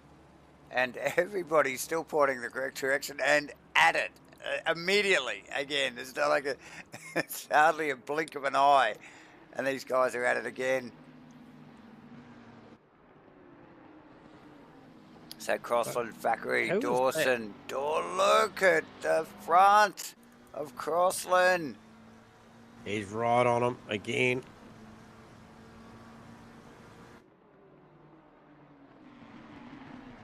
Very good under brakes, both of them down here. Crossland looks good on the exit. He's just releasing the brake at the right time, tucked up in behind these cars. It looks like he's really got his proximity set pretty well here tonight, just about when to just lift the brake, maybe that second earlier. The cadence braking of that car and the modulation is very, very good. Can you just see the drive? He just looks like he's, even though he's the second car on the queue, he looks like he's just picking up the throttle slightly earlier off of that corner. Collins now right on Firth. I thought Firth he might have had something to challenge Gunther O, but Gunther's driven off down the road to the tune of about 3.84 seconds, and now Firthy has got a big job at hand to try and hold back Ben Collins in the Pit Viper Retro Aston Martin for P11. And that is Crossland under threat again for Marnie and McConnell. This is just an absolute pendulum tonight. You know, 1 second you think these guys are pressing on to go and chase the next guy, and they're back in the clutches again. Yeah, and they're still arguing about the last overtake, aren't they? They just got the elbows backwards over the front seats, and just they're still arguing about it. So awesome stuff. Great. It's pretty cool. What's in the comms booth here, J-Man? Dawson's starting to make some inroads on Lee Perkins too, Davo. So that's been a very, very long, gritty drive from Pete Dawson, who did cop that that early drive Early off penalty. the start of this Yep, race. yep. So he's transited the lane twice. The only driver in the field to have done that, but still finds himself sitting in a legitimate 15th position and potential with 26.5 minutes to go to challenge Lee Perkins for that 14th. I don't know what the margin is there. Perkins to Clark is Clark's a yep. chunk. Clark's a chunk. Yep. If he can get that far, then there's a whole bunch of other guys. Meanwhile, back to Crossland. Thackeray Marnie. Back at the Crossland Marnie Thackeray factory. Yeah. Yeah. It's just like a full entertainment. And yeah, look, this group of cars has shrunk and grown in size and changed position throughout the race, but pretty well. Collins. From about 15th down to 20th has been next level for the whole race. Collins looked for a big move on the outside of Firthy down to turn 2. Oh, Firthy under threat. Here we Yep. go. So we sort of expect to see Firth maybe around about that 10th position. Now it's sort of all equalised. Where is he actually? 11th. So he's 11th, and he's on a tyre that's done a lot more work than everybody else around him because he came in so early. So he's still got another 25 minutes to hang on to that tyre. We know that the Ferrari is particularly good on fuel. However, the tyre, that could be a completely different question. As we see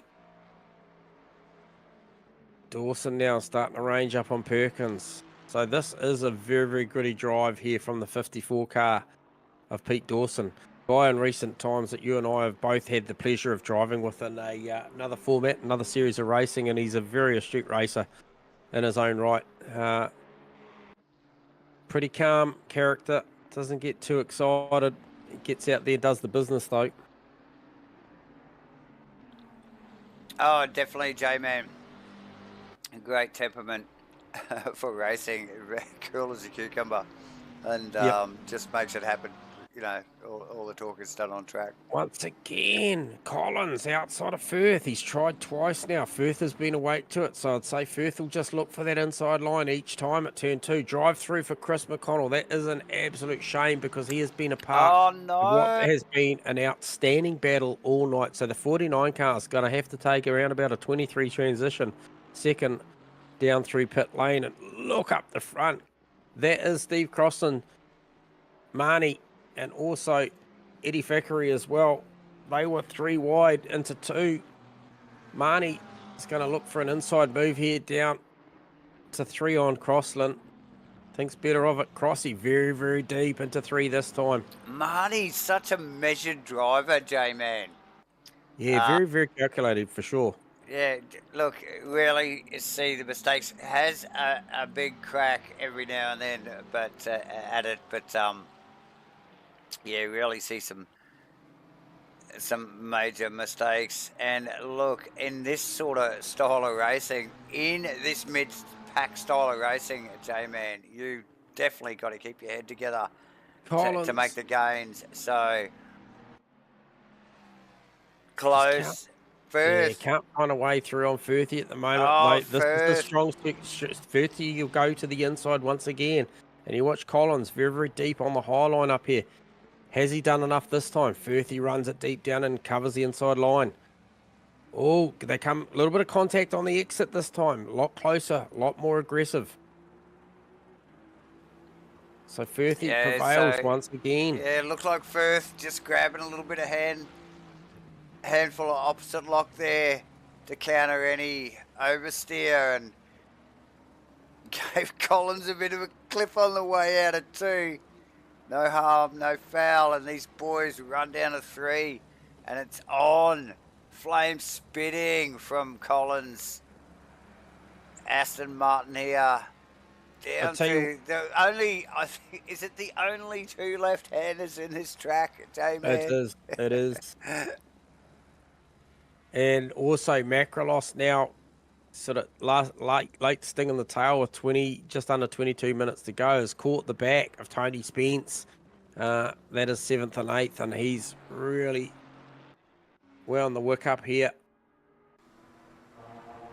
Came in there on a 28.5 last lap round versus Tony Spence's 29.4, so it's legitimate pace the 222 Audi has got to get there. Yeah, look, and we've seen it all season, but unfortunately, Macrolos just failing to deliver in that Audi. It's looked so quick some of these rounds, J-Man, hasn't it? Yeah. You know, like, but it literally is trying to kill Macrolos. Cole Costas. Oh, Crossland with a run. Crossland with a run on Thackeray here. Tucks back in. They're all doing such a fantastic job. So disciplined under brakes, because I believe they're absolutely on the ragged edge every time they grab that middle pedal up to turn 2. It's a big stop. Oh God, yeah, Thackeray, like we've called everybody around him with superlatives, but Thackeray has just literally just sat there and kept his nose clean, Done nothing wrong, and he's still there, you know, like and worthy of a mention. Awesome work. He's still got, look, what do we got? 20 minutes, J-Man. He's got a lot of work as we see across. Yeah, also Firthy, very defensive down to turn 1 as well. He is doing a level best to try and hold back Ben Collins, but I can't help but feel like, Collins got the run this time, got the job done out of 1, Davo. Oh, there you go. We will pick up on that. Oh, look at that. Rain in 30. Well, the race will be finished by that point of time, viewers, but... Okay, just a sneaky look back on the replay there. Might have looked like Firthy's fish finger Ferrari. Might have just let that Aston go a little bit. Gave him a little bit of license. Yep. Might not have had anything to fight. And look, we know position on track at the end of the race here is critical for your championship. These guys well on point with all this stuff. Adding up the numbers, where is their race? Firthy, I'm sure, weighing that all up in his head. We've already annoyed him once tonight. We will not get him back up in the comms box. No. Again, that would just do his head in. But we will stay on, because these are the closest cars on track, ladies and gentlemen. And them and Macrolos Spence also. Although Macrolos just cooks it under brakes and gets it wrong down there to turn 2, he'll actually press on. But anyway, back to Crossy.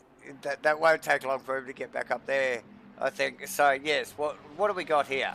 We've got Thackeray out in front in the McLaren, Crossland in the SIMBLACKS, number 43 McLaren, Marnie in the Porsche, and who is that in the background? Lay. So these guys are going at it. Dawson out in front, stretching his legs. Perkins, Thackeray, Crossland, Marnie, again through turn 2. Working hard for this. I don't know on Matty T, what's gone on there? As the cloud rolls in, guys. Just so we can pick up on this. Okay, so we've just picked up on a 30-second, going back about 30 seconds here. And Fernando already on the back of Matty. Oh, Crossland inside Thackeray. Is he going to get it done? He's down there. He's got it done. Although what we know historically is this isn't over. As Thackeray's got the outside run down to the final 2 corners. They're still side by side.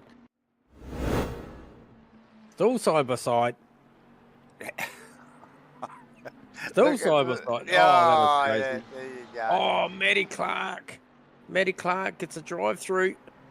Oh, no. Oh, that is a shame. He was having such a... Oh, Matty... What? Matty T. Okay, so that's the word. She's had a rear brake failure. And that's allowed. Oh, so that's That why has she's allowed going all the way backwards. through. Yeah, okay. Who- And so now who's next? Hendo. Hendo. He's in a the- fair way back. And that He looks is. very slippery on the way out of the final corner there. Macrolos in 8th, chasing down Firth Toby back through on Spence. Collins too.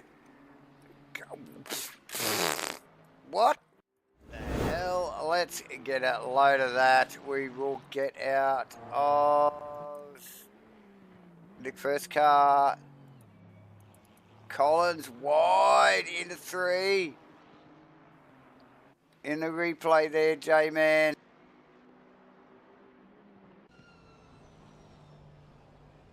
And Dawson, in the interim, during all that excitement, did manage to round up Lee Perkins as well, Davo, viewers. So he is up to P14 from effectively, might as well call the back of the grid after having to do that early drive-through as Matty Clark takes his drive-through penalty. Now that will cost him another 23 seconds, and that is going to drop him down substantially down the pack. Spence, Macrolos, that is trading. They are side by side as we speak. Macrolos on the outside. Going to get the inside for the next left. Doesn't get more even than that. Out of 3, those two boys literally bumper to bumper. Still J-Man not done. side Still by not side, done. and they are still bumper to bumper. Giving each other plenty of room. McLaren v Audi. Spence v Ooh, Macrolos. little bit of paint, Oh, a little little bit of kissing here and there. Oh, beautiful stuff. As Spence just tucks in behind in the J Blood McLaren. That is far from done, Davo. Whew. We thought Crossing, we thought the mid pack was interesting. These crossing guys, now all over Perkins. Collins and Firth, still at it as well, Jay. Yeah, Firth on some very, very spent tyres. Looks to cover. This is where he covered last time, and then he was so shallow that Collins got the run from the outside up between 1 and 2. But then Just Collins look made the again. mistake. So, Firthy back around and at it again. Here we go. Goes to the outside. Firthy's car's been pretty good on the inside here all night. Race down to 2 here. Still, what? We got, 13 and a half minutes to go, J-Man. Oh. Yeah, roundabout. Collins, Firth, still side by side. Firthy with the option line down on the inside. That is Lucas Keys about to come and grab them again. So that'll be the second time for both those guys, won't it, J-Man? Yeah. Oh, look. You're going to have to flick back to the SIMBLACKS sponsored car. Oh, we're on it. We are all over it, J-Man. And he is Thackeray still right amongst there as well. Marnie's still in the mix. No. As we see the SIMBLACKS McLaren weave and snake out of turn 3 there. And in the background, McConnell on the comeback after that drive-through just managed to grab Jonathan Warren to move himself back up to P20. But it is all about the crossing. Oh, who was that? That was Perkins heavily through the kitty litter. Oh, and that's going to no. lose 3 positions.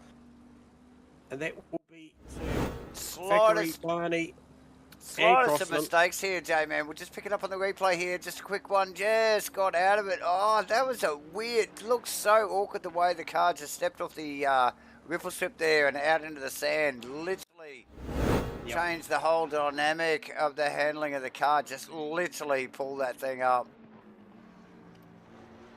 Close stuff.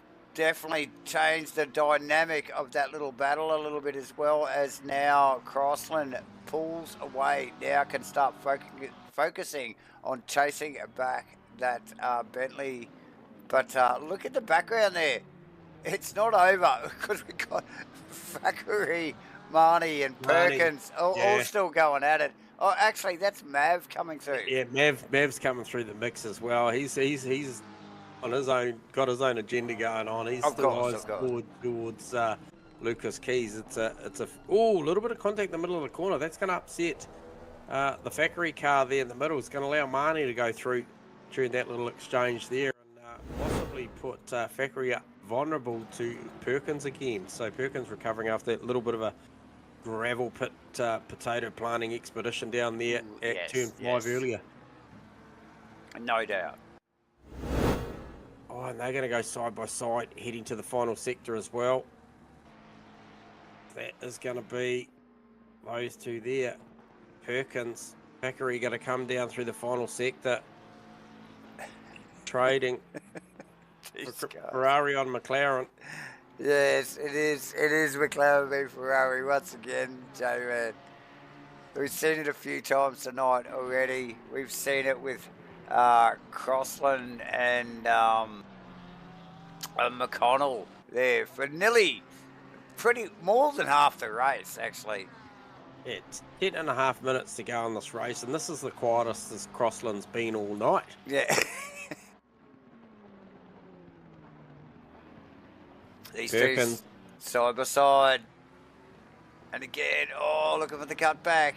Look at all that wasted space on the outside, J-Man. We know how quick it is around there. Yeah, look at that. They've got tunnel vision on the pass, though, so kind of a little bit of monkey see, monkey do as he fakes to the inside. Thackeray doesn't fall for it. Not this time. And Collins through on Firth. Now, Firth, well back. Well back. There must have been a mistake. I don't know if we can get a 15 on that. Might give us a bit of insight to what happened there. Oh, yeah, we got a replay on that. We got a replay on that, J-Man. That's for sure. So, Firth, well out in front of Collins in the Aston. And again, it's very similar exercise, excursion out into the sand. Same as what Perkins did. At the bottom of the hill. So no front right left on that car, I don't think. And once it's out there, they cannot stop that thing. It just drops into the sand all over Red Rover. And Colin. Yeah, look, Marnie's not done trying to chase down Crossan either. Crossan's going to have to yield very shortly to Maverick. He'll probably do that in a place, I would think, that's not going to hurt his lap time too much. He's a pretty smart operator, as Crossy. So maybe a little lift of the throttle. Maybe a little bit earlier down between 2 and 3 just to clear Maverick and not upset the momentum too much. Be a good option. And there he goes. Yeah, and I suspect Marnie there just trying to weigh up his bets and just thinking, okay, well, I've had to back off to let Mav through. It's upset my rhythm. Hopefully Crossy's rhythm is upset a little bit in front of me, and he's just sort of hoping for that equalisation, isn't he, in that gap between the two cars. But like you said, Crossy, smooth operator, just saw Mav coming, just probably drew the good straw there too. And just allowing him to sneak past without too much interruption. So Marnie, a little bit more work to do before he gets to the back of Crossland, if he does it all. Warren sandwiched in between, I think that is the McConnell car and Golombek. Yeah, I don't think that Ferrari does like that corner there, Craig McConnell, or certainly the front right after an hour and 20 minutes or an hour and 10 minutes doesn't like it. One of the two, or both. Spence still putting a fair bit of pressure on Macrolos as well as we speak. Perkins, Thackeray, that has certainly been a worthy battle all night. And is there a late sting in the tail, Davo and viewers? We're going to see any more track infringements or potential brake failures. We heard from Elvis earlier that Matty T protesting over the comms that the rear brakes on that Mustang had gone south as well. Yeah, So she yep, stabilised it now. So maybe she's wound a bit of the brake bias forward and just sort of stabilised. She's in there running mid-29, so not too shabby. However, Henderson behind him is about 7 seconds behind. Yeah. Quicker. But she did lose a position to Fotado in Yep. the interim, so yeah. Yes, still plenty to play for as we wind out. Oh my God, J-Man, it's less than 6.5 minutes to go. Time just flies. I'm sure you said it was 20 minutes only just a couple of seconds ago, but Yep. I could have. Warren on McConnell. McConnell, what a cracking race from McConnell tonight. Heaps of airtime. Yeah, if it wasn't for the drive-through, you know that he'd still been up there battling with Steve Crossland, Joseph Marnie, Eddie Thackeray, and Lee Perkins for sure. Without a doubt. Without a doubt. Perkins still trying to work over the back of Thackeray. Great conditions here at the moment. 18 degrees, ambient, track is 22. The rain is rolling in, but we'll be out of here before that. Yeah. So no stress there, guys. Spence, Macrolos, that's still not done as well. I thought when Macrolos got through, might have checked out because it looked quite convincing, but that is pressed on. That has stayed status quo. Only 0.3, point nothing really in between that battle. So it's one missed brake marker or apex slightly wrong, and I feel like the J-Blood McLaren of Tony Spence will be back up there again.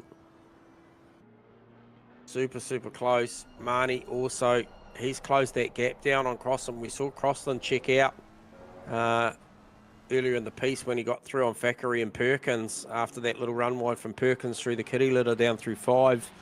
But Marnie has absolutely just been pinpoint accurate in his decision making tonight. We saw him several times early in the piece just pick up the brake pedal or clear the accelerator pedal just to stay out of trouble's way when stuff was going on in front of him. I'm picking on the Matty Clark, Gunther Rowe, Danny Kim stuff earlier on in the night, if you remember back, Davo, and he was very, very calculated not to get involved in that. Absolutely, yep. Appeared overcautious, to be honest, but it's actually played big dividends because he's, 4 minutes to go on this race and he's still very much in touch in P15 with the Steve Crossland in 14th. So yes. And look, we are calling these guys like they are winning the race because that is where the race is, ladies and gentlemen. This mid-pack is next level at the moment and has been for most of the race. Still trading some places, only a few laps to go. Tony Spence on Macrolos, waning. Perkins on Thackeray, Firth in the pits. He can go no longer. He has had enough. Oh, really? On that set of tyres, I think, or the fuel load, one of the two. So maybe a miscalculation there, J-Man, on one and or both. Yep. So interesting move. Firth it's a tough in gig the from pits. 4th in the championship. That is a massive hit, actually. Yeah, look, it's a very, very quick stop. I'll tell you what it was. It was a splash and dash for what appears to be around about 8 seconds of fuel, but it cost him 36 seconds outright, and he's going to rejoin this race behind what will be, I think, Ben Lay it is. So that'll be effectively 11th. 11th back to 19th, so that was costly. Lost 7 positions there. Ouch. Somewhere around there. Maybe it was 12th. Yeah, so. Pete Dawson, now I want to pick on this car with only a couple minutes to go just quickly. He's not engaged in any sort of great battle at the moment. He's out there doing the business. He's got Maverick about to try and round him up inside the final 2 minutes to put a lap on him. But it is the drive. It is the drive that saw him effectively go from P25, or P26 actually at the time, I think, all the way up to P12. It's an outstanding drive to come back through. Got to start infringement, got to drive through straight away, cost him 23 seconds, put his head down, Yep, that's it. and has come back very, very strong. So those are the nights that, you know, I think even Pete Dawson will remember, not for the mistakes, but for the comeback.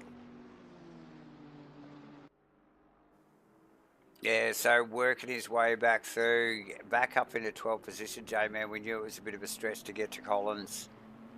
From there on, we only have about a minute and a half to go. Ever so close to the end of this race. Here, Spence and Macallos still. Yeah, so there'll only be one to go as we see Lucas Keys come around the final complex of corners, comes past pit entry as we speak, and tucks it in for the final two right-handers. And unfortunately, we do have another drive-through, and that will be Jonathan Warren cops a track infringement penalty there by the looks of things late in the piece. Right, man. Leader is on the final lap. Oh, and that hurts, especially with only one lap to go. He was so close. It was so close, Joe, man. And look, it has been super clean. We know how easy it is to get track cuts here. So these guys are super disciplined here tonight. And Oh, Spence, Macrolos. It's not done. Marnie, has he got anything left in it? Can he make back that 0.9 of a second in this last lap? Is there one last dive at it? Spence also, he's got one more. He's got this one. Spence close now. Oh, Spence got more of a shot at it than Marnie has. These guys have got another lap after this, so these guys are going to roll across the line here, down into this final complex here. These couple of right-handers here. Very easy to get a little too wide on both, or a little bit too tight on the inside there. Yep. Yeah. Macrolos got a big job to do here for this final lap. Spence will know this is it. He'll go for broke.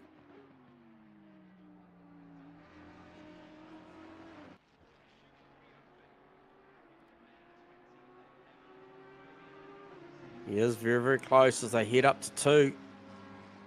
Super close. Can he have a look here?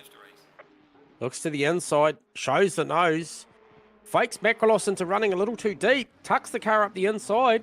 It's going to be a drag race between 2 and 3, Davo. And big congratulations. Sorry, Lucas. We did just pick up Lucas Keys finishing the race there. Very, very solid effort. Maverick to cross the line in second. Over Brandon Webley, and then Shane Fodado. I shouldn't say that too soon because there's not much of a margin between there, but only 2 corners to go for those 2 drivers. But back to Spence. Macrolos will stick with the action live and give some congratulations shortly. Spence really, really chasing hard.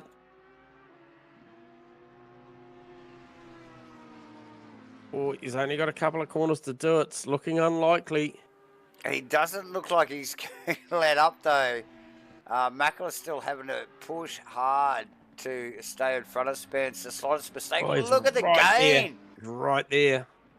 And the flash of the headlights from Beautiful Tony stuff. Spence. Nice work from both those boys. So 7th and 8th respectively, J-Man. Yeah, so Goddard we'll do a recap. Lucas Keys over Maverick, Brandon Webley, Shane Fodado, Matty T for the top 5. Hendo, Macrolos, Spence, as we just saw, 7th and 8th. Goddard, great drive from George Goddard there. P9. Gunther Rogue brings it home in for a top 10 over Ben Collins, Pete Dawson, Steve Crossan, James Marnie, Joseph Marnie, Eddie Fickery, Matty Clark to round 16. Ben Lay. Oh, I think that leaderboard's going a bit nuts, but anyway, you get the gist of it. It is a fantastic night of racing of what was a very, very competitive mid-pack. You know, I'm going to pick that anywhere sort of 15th to 21st was an absolute stellar, I guess, race to witness from our point of view, Dave. It was incredibly for sure. competitive. Absolutely. We always love the mid-pack. It's a bit of a sliding scale, you know, like sometimes though, usually, you know, quite often we see the mid-pack is, you know, like just around that top 10 to 15 mark. tonight it was like that 15 down to 20th, wasn't it? So, yeah, awesome to watch. As always, these guys going hard at it and delivering once again. J-Man, we got to thank just quietly. Are we going to get a couple of interviews in here? We'll get some interviews going on. And the first cab off the rank is a good friend of ours, Shane Firth. You got us on comms. Hey guys.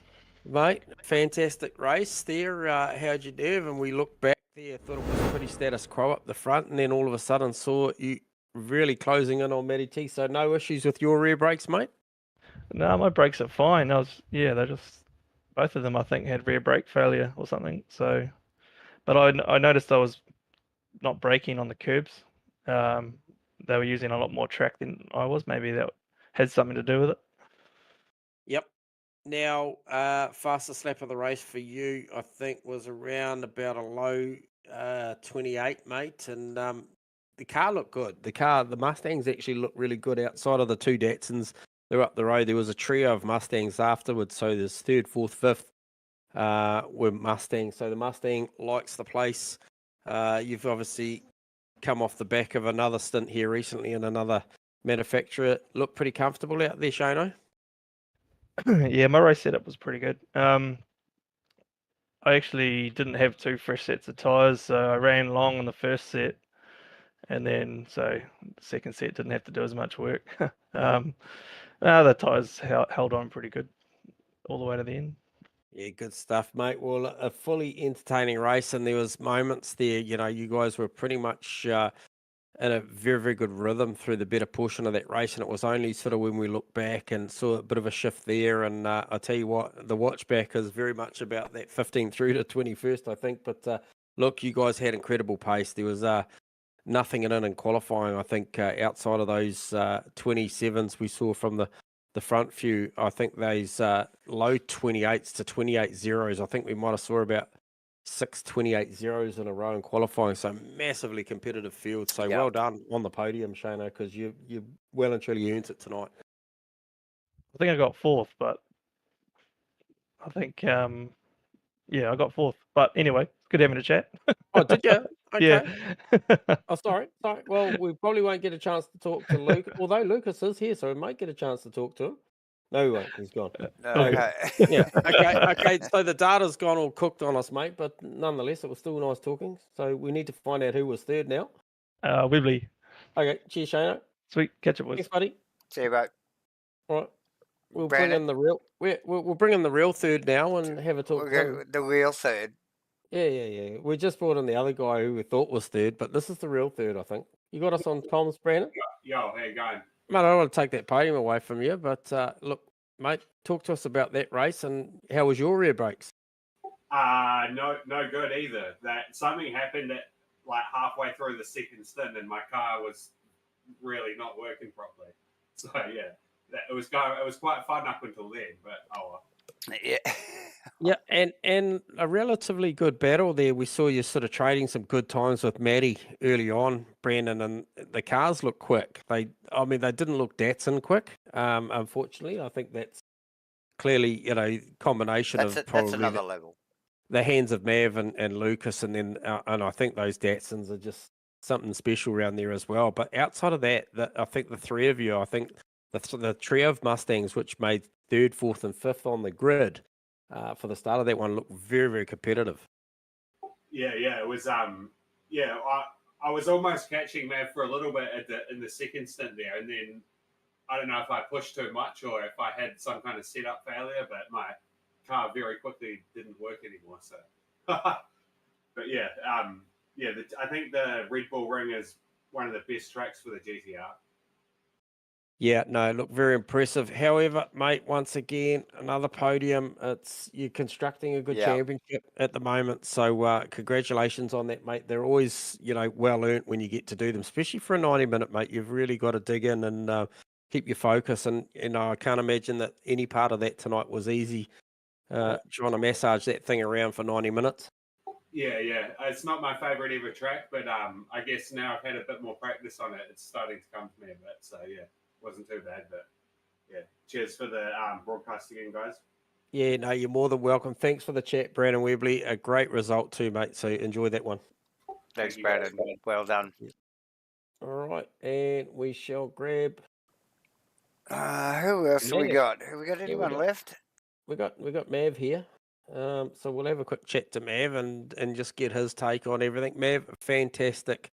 I'm going to start with the official practice. There was a bit of an arm wrestle going on from early on the night. Obviously, yourself and the Datsun, something different for us and yourself. Very, very good times, and then trading super quick times in the quali. And then talk to us about the feel of that car. Obviously, we're not used to seeing you out there, and how that all went tonight, trying to chase down Lucas, who's well familiar with that Datsun.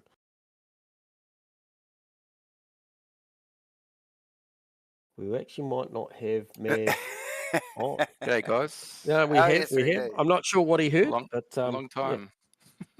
yeah. So, mate, I don't know what you just picked up on there, but No, I got everything, mate. I heard yeah. everything. So, talk to us Um, about that Datsun and the Mate, option going to that car.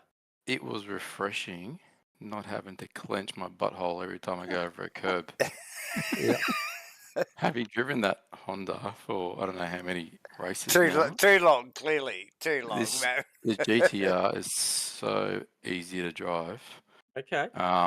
You could do it with one eye open, I reckon. So yeah, I was just testing it out, have a bit of fun. Just thought I'd do it an easy Test it Easy out, have a night. bit of fun.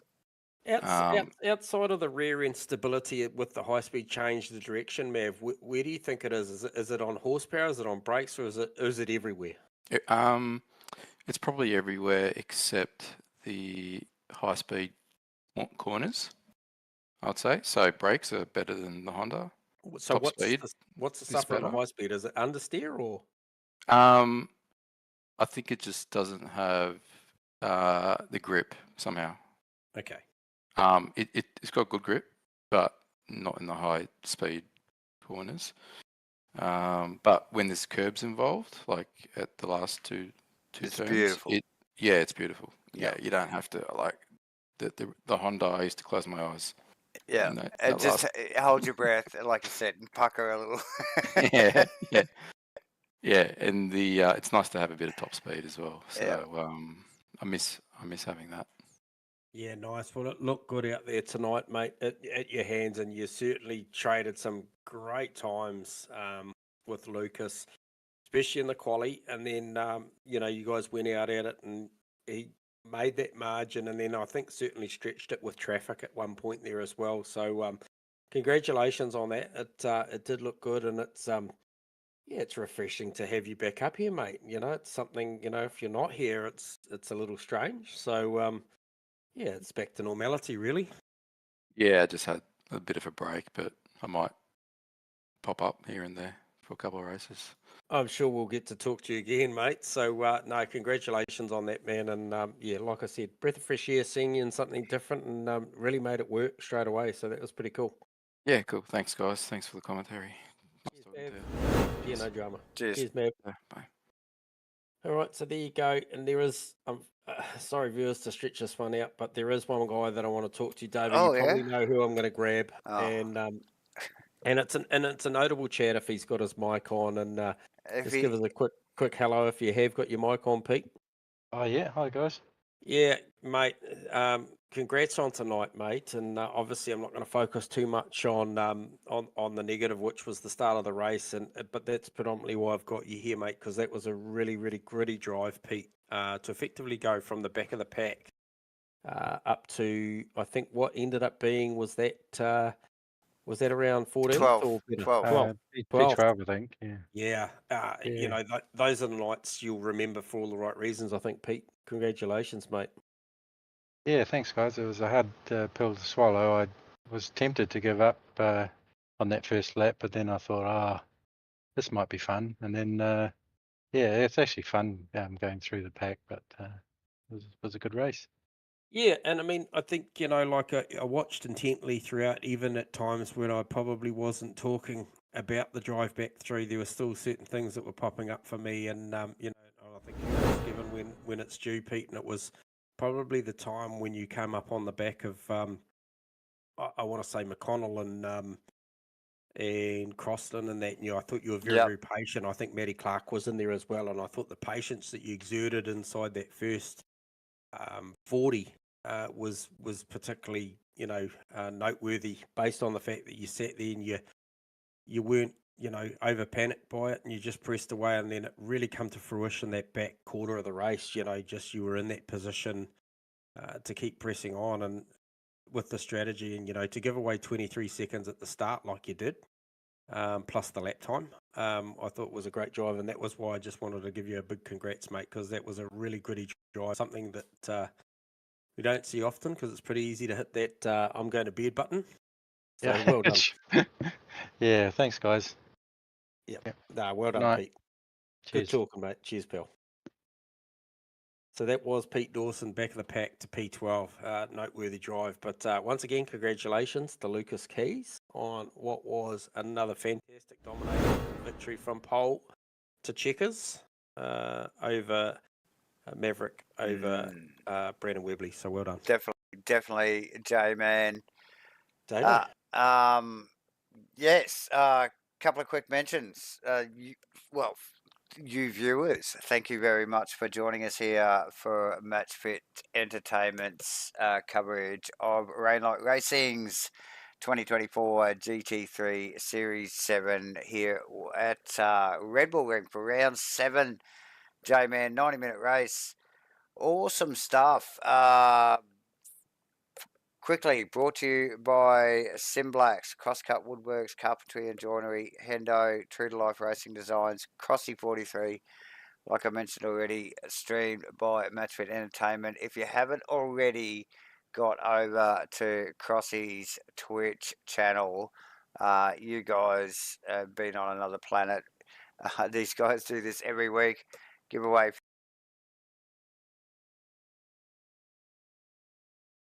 What?